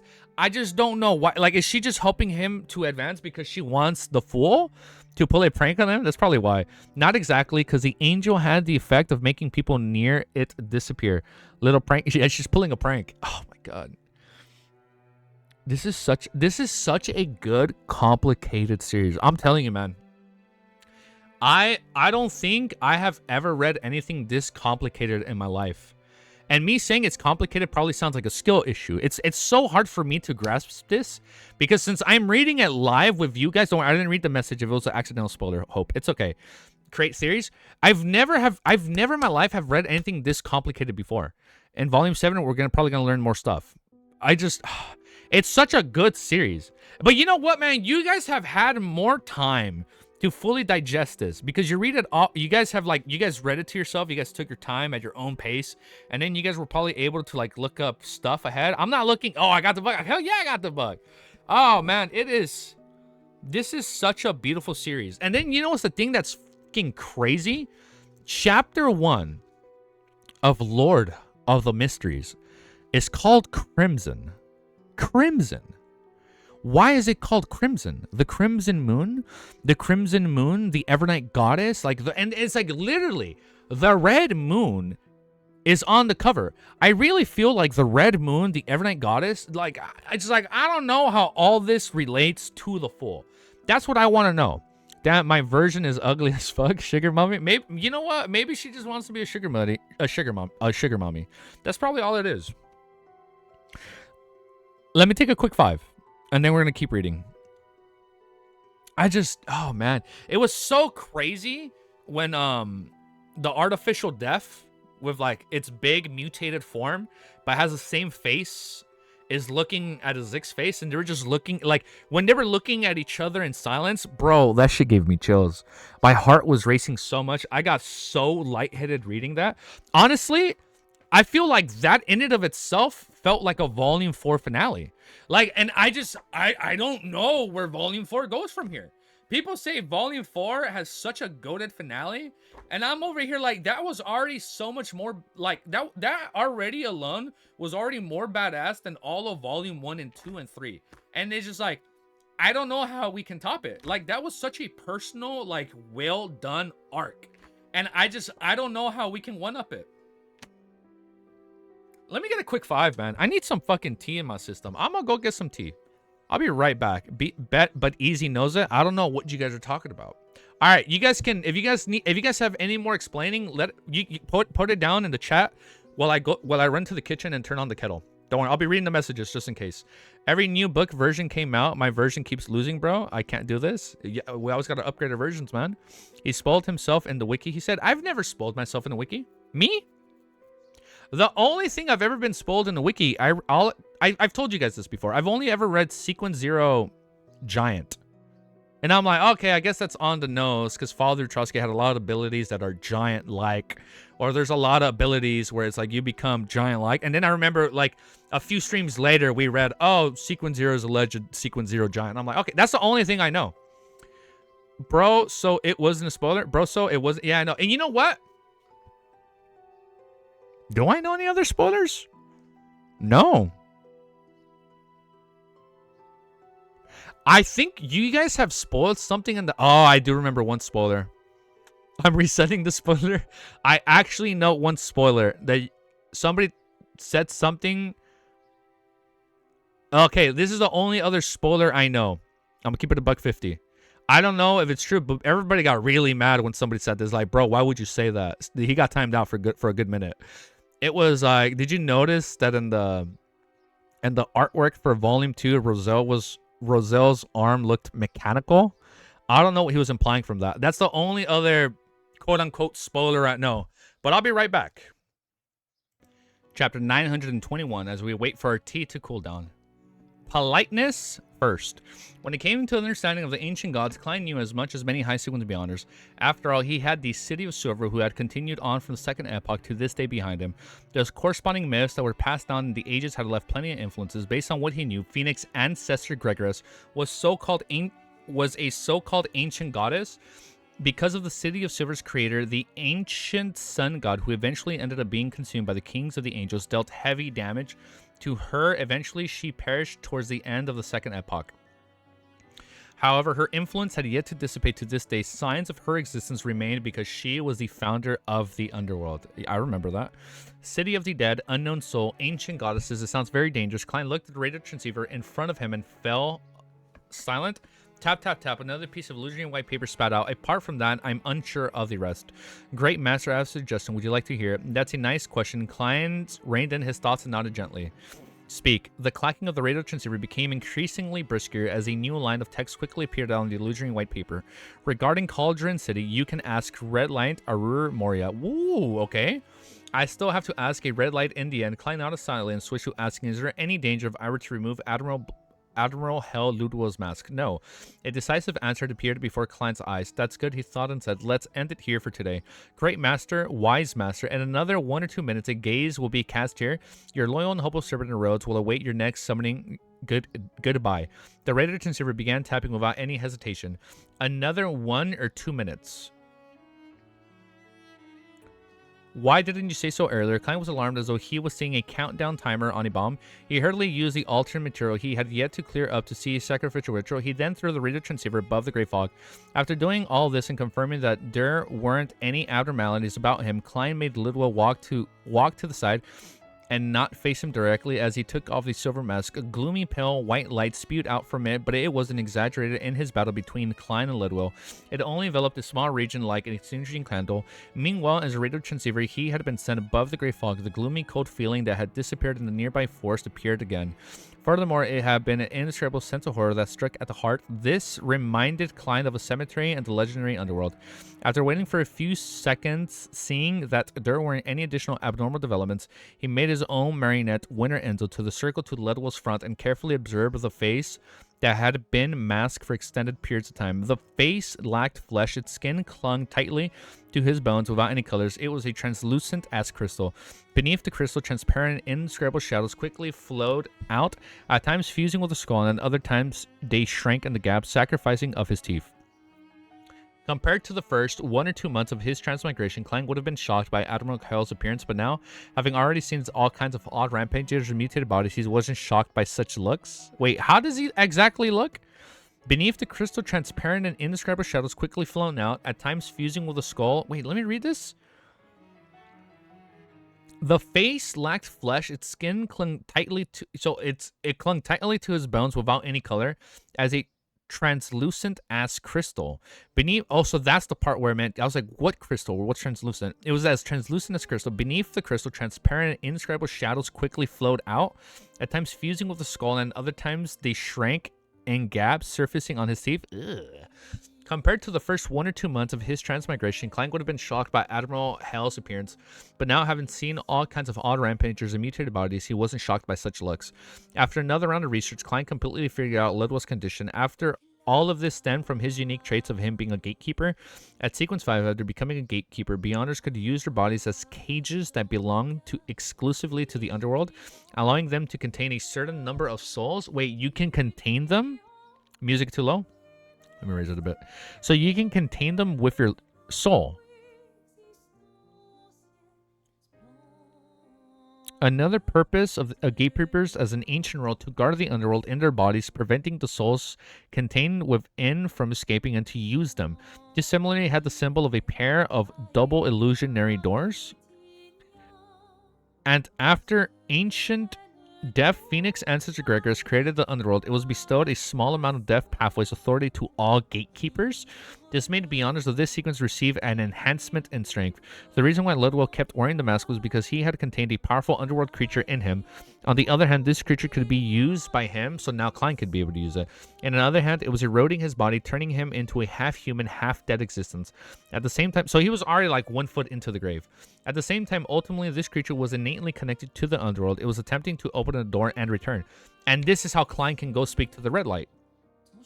This was the combination of a gatekeeper's own powers and authority, and with the augmentation from Death's rings, it allowed Admiral Ludwig to enlarge the door to the underworld, allowing him to steer the Black Tulip directly inside. Half-human and half-dead form, no wonder Ludwig dares to enter the underworld. A real, living person probably can't survive a second inside. Yes, that underworld creature gives his body some traits of dead soul, allowing him to exact the spirit bodies of the other remotes. I have suffered from them back then. Klein thought enlightenment as he made Lidwell wear the silver mask again. The mask's purpose was to placate the soul. It allowed the underworld creature in Lidwell's body to be in a relatively calm state most of the time. After resolving his puzzlement, Klein cast his gaze back on the altar. He wanted to attempt to contact on one of the spirit world's 7 lights. In this aspect, there were special secret deed rituals and a corresponding spirit channeling ritual he could choose from. After some consideration, Klein chose the latter. This was because a secret deed ritual required him to open up his mind, spirit aligned to target's existence to make contact and thus obtain certain knowledge, strength, help, and spiritual experience. This also meant that his body's thoughts and secrets were open to the existence. And through the spirit channeling ritual, there were 2 types: direct communication and praying for the soul fall. As the spirit world's 7 lights were extremely lawfully existences, Klein couldn't guarantee a response based on the ritual's request.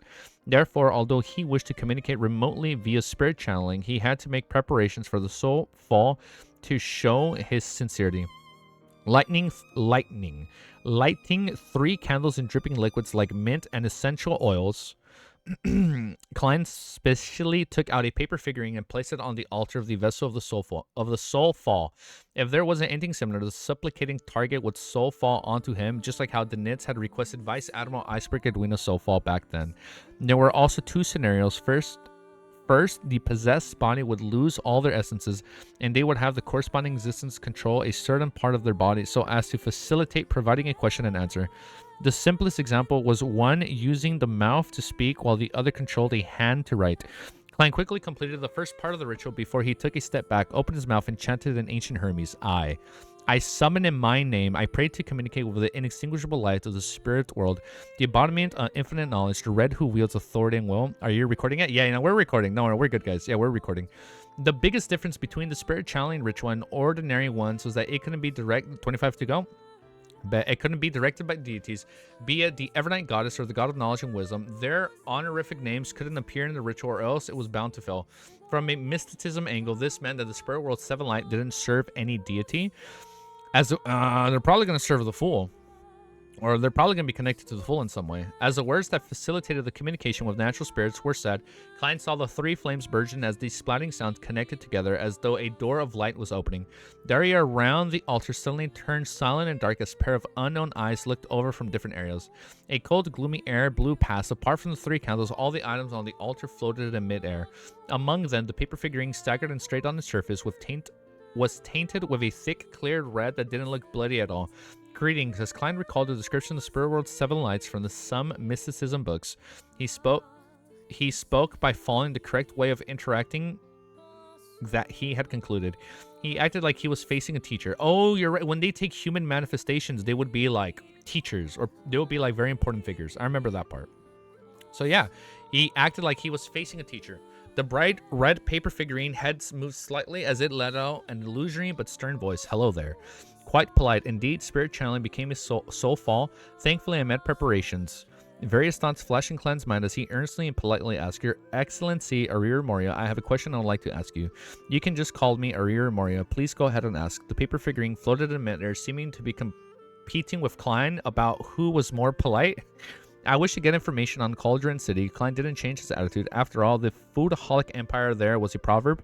Nobody would find fault with extra courtesy. The bright-red, nearly transparent figure pondered for 2 seconds and said, "Can I know your purpose?" Klein didn't conceal his purpose. He frankly said, "To hunt down a spurred world plunderer." The paper figurine had moved slightly. "That's indeed something that can only be found in Calderón City with ease. Elsewhere, spur world plunderers are like a drop of water in the ocean. They are very hard to distinguish, and even I will occasionally discover them." Oh, yeah, they can also blend in, right? "I'm unable to lock onto them for long periods of time. A number of them are active in the core region of Calderón City. A few are scattered in the periphery. As long as you don't attempt to go too deep inside, it's actually not too dangerous. Unfortunately, due to special reasons, us Seven Lights are prohibited from entering." They can't go inside? "Unfortunately, due to special reasons, us Seven Lights are prohibited from entering. Otherwise, we would still provide you with some actual help. We made a pop quiz for you on Discord. Let's see if you can do it." It's just who easy will read and well, hold up. As long as the pop quiz has A, B, C, and D, if it's a multiple choice pop quiz, bet. You gotta give me like a multiple choice pop quiz. But I'm down. We can do a pop quiz. We can do a multiple choice pop quiz. That formally the divine... Oh, wait. We can still provide you with some extra... And I'm gonna get 10 out of 10, by the way. We're gonna ace that bitch. She has multiple... It's the easiest fucking test of my life. Let's do it right now. As long as you don't attempt to go too deep. Let's finish the chapter, though. There's like 5 sentences left. And then we'll do it. That's formerly the divine kingdom of the ancient goddesses Gregorus. So, Calderón City is the divine kingdom of the ancient goddesses Gregorus. Klein's heart settled down as he asked a form of confirmation. They answer. The bright red paper figurine said, "You and the ancient death wished to revive herself using the city of the dead, but she failed completely. The authority was taken to Balaam's death. However, this also makes Calderón City more dangerous because the setup left by the ancient goddesses underwent an anomaly after the failure. As for what it had turned into, I'm not too sure." "Is that so?" Klein nodded indiscriminately. He raised a few questions on the other matters and received a rather satisfactory answer. Bayam, outside a house near the harbor, Alger and Katlia were patiently waiting for the people inside to finish their dinner. All right. Before we read chapter 922, and we read mushrooms and fish, we're going to take a quick pop quiz to make sure we actually do remember everything. Link in Discord. But English is such a weird language sometimes, but you have fixed mysticism. I know it's mysticism. There are words I know how to say, but the spelling throws me off sometimes. You're not fishing Volume 4 today? Bro, just do the quiz. We're not, of course we're gonna fish Volume 4. Watch me, dude. 922 is called Mushrooms and Fish. Looking at the lights that emitted out of the Oriole window, the hooded and masked Alder was just about to ask about the details of the operation when he suddenly saw a shadow grow out of the rich darkness. It materialized as a lanky, pale, sickly young man. Bloodless Heath Doyle. Alger quickly recognized the man by the second mate of the future. Heath didn't look at him as he directly said, "Katlia, Captain, they didn't notice anything and turned the mushrooms into the cream of the mushroom crop soup. They plan to use the prepared pan-fried fish as tonight's main course." Excellent. Katlia removed the heavy glasses of her nose and used her eyes, which had a mysterious purple hue, look through the neighboring house dining hall across the walls. Heath Doyle didn't speak further as his body instantly darkened and returned to the shadows. It was unknown where he had slunk to. After hearing their conversation and combining it with Ma'am Hermit had previously mentioned, Alger had a rough idea of the core element to tonight's operation: mushrooms. Poisonous mushrooms. Although he didn't know what method Admiral Stars was using to cause the spiritual intuition of the Beyonder inside to be ineffective and not be able to distinguish normal mushrooms from poisonous mushrooms, Alger believed that there were nothing impossible in mysticism. He hesitantly said, "Will this cause the artisan Sheolf death?" Unaffiliated artisans were rather rare, so Alger didn't wish to lose a friend. If there was still room for turning things around him, to him, the best case was to imprison the fellow and make him the exclusive artisan for both him and the hermit. Really? No, Katlia calmly shook her head as she explained, "Be it from the information you gave the observations of my crew, there's one point to take note of. Seolf doesn't like fish, and he even hates that this might have to do with him getting the fish bone stuck in his throat when he was young, and it was because of this matter that Cattleya ultimately chose the mushroom strategy. This could effectively reduce the enemy effect's strengths while allowing their size to minimize any risks. The dark environment bred mushrooms that devoid flesh and blood and were the first to be eliminated by the Admirals of Stars because they couldn't let Beyonders with sharp spiritual perception sense something amiss. This was akin to facing something poisonous. In addition, Beyonders who believe in the primordial moon had a rather deep understanding of her herbal plants and fruits. Relying on visual observation, they were likely able to identify mushrooms that possessed danger. To trick them, the only way was for the food to be harmless itself. Only through its contact with someone else did the mutation occur. Based on this, the mushrooms previously created by Frank were perfect mushroom. Quiz? Do the quiz? Alright. Yay. Alright. After this chapter, I will do the quiz and get a perfect score and prove you guys all wrong. That even though when I'm reading, I get confused, it's all up here. Pinky promise. And then we keep reading. I'm joking. We'll read it. Huge W? Okay, we'll read it. And it was because of this matter that Cattleya ultimately chose the mushroom strategy. This could effectively reduce enemy effective strength. Well, I just lost my place. Frank were perfect, right? Okay. Based on this, the mushrooms previously created by Frank were perfect. If the two conditions of the fish and water weren't met, the mushrooms were ordinary mushrooms. They could neither poison a person to death or cause diarrhea. It wouldn't be digested bit by bit and be broken down into its different components before being expelled by the body. At this point, any more fish and water was useless. For this, Cattleya specifically got Frank to temporarily abandon his experiment, and he had obtained a batch of mushrooms. She also promised to hunt Aurora Order Rose Bishop for him. Hates fish, Olger whispered, feeling like he couldn't keep up with the hermit's thought process. He had clearly asked if the poisonous mushrooms could cause Artisan's chief death, but the answer he received was that the artisan wouldn't die because he didn't like fish and even hated it. Is there some connection between the two? Olger questioned inwardly in puzzlement, but he didn't say it out loud.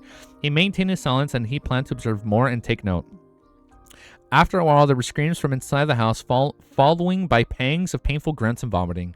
Begin. Cattleya issued an order in an abnormally sufficient manner.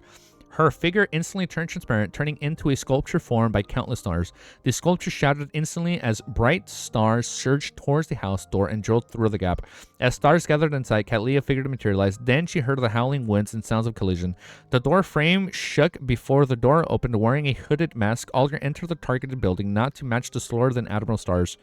He swept his gaze and quickly took in the situation at the dining hall. Artisan Seolf was retreating from the table with a look of horror. On the grounds were two men and women who were constantly vomiting mushrooms. Ugh. At their chests, their clothes had ripped apart as one mushroom after another sprouted. Upon sensing someone enter, they subconsciously looked up, revealing the bunches of white spores on their faces. Under his mask, Olger's face involuntarily twitched. Although he was experienced and knowledgeable, and with him being a Beyonder who had his fair share of experience seeing horrifying scenes, such a scene still left a striking visual and mental impact on him. Cattleya had expected it, but she had never expected such a harrowing sight. After a moment's surprise, she held her right hand to her mouth and blew a whistle. Illusionary ropes emerged from the ground and coiled around the three primordial moon believers like snakes. Is there a way to stop this? Cattleya said to the shadow in the corner. After a moment's silence, Heath Doyle voiced sound. Frank said that he hadn't obtained a way to stop it in his experiments. The only way is cremation. R.I.P. Cremation. Cattleya's brows quivered. Immediately, she took out some powder from her pocket and threw them out. The powder seemed to sniff a life own as they accurately landed on the three primitive believers of the various mushrooms. Silently, they burst into scarlet flames and silently burned whatever they torched. Artisan Chief was already dumbstruck from witnessing the mutation. When someone intruded, he had thought of resisting using his mythical item, but he quickly recognized the intruder to be Admiral Star's Cattleya. Hence, he wisely gave up and stood in his spot, waiting. He knew that he was of the significant value. No matter where he went, he was not someone who would immediately be killed. Furthermore, Admiral Stars never had any infamy to her name. Worst comes to worst, I'll just have to join the Star Pirates. Besides, this pirate admiral seems to be more beautiful than the bounty notices. Damn. She excused a completely different air. Seolf tugged at his wolf. So Seolf is joining. Seolf tugged at his wolf fang necklace and forced a smile, awaiting the intruder to mention her purpose. Cattleya glanced at him and seriously observed his appearance. All she could confirm was that he was a classic example of someone from Intis, but she failed to find any similarities to Queen Mystic. Oh. Wait. Queen Mystic's son. Either son or nephew, right? Because if he is the alleged grandson of Roselle, so he's either the son of Queen Mystic or the nephew of Queen Mystic, bruh. The pirate admiral deliberated and said, I have been introduced by a friend hoping to get you to create a mystical item, but I later discovered that you were some of the primordial moon believers. The three of them aren't too strong and couldn't restrain you at all. Why do you still remain here? In this operation, Catlea's main hypothetical enemy was actually the artisan himself. This is because she could neither kill him or control him. Furthermore, he still had many well-matched mystical items, making him a powerful enemy. Yet things developed smoothly to her surprise. Sylph said with a smile, they had strong ones in Bayam at the beginning, using particular floral fragrances and powder. They infected me with a strafe element, making me increasingly weaker. Sylph. Remember, it's been 200 years? Descendant of Sylph. Well, if she's the daughter, not everyone is a demigod? Okay, all right. Not everyone can live for that long. All right, so it's probably just a descendant. Not grandson, but a descendant of Seal. Remember, it's been 200 plus years. And Seal is the son of Roselle. Oh, shit, it's not 100. You're right. It's been 200 years. 200 years, so it's been a lot longer. Yeah, okay, it's been a lot longer than one generation. You're right. Sorry.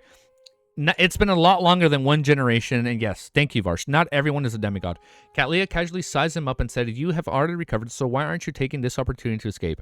Alger stood by the side silently. He didn't say a word, afraid that his voice might betray him. Artisan Sylph chuckled and said, well, I was under their control. They told me that as long as I believed in Primordial Moon, I could use certain rituals to treat my chronic illness. I could resist the temptation and tried it, and it really succeeded. I found the feeling of being a man again. Having said that, he came to an abrupt halt, realizing that he had said too much, exposing his secret illness. This is him letting himself go too far when it comes to women, thus slowly losing his abilities in bed.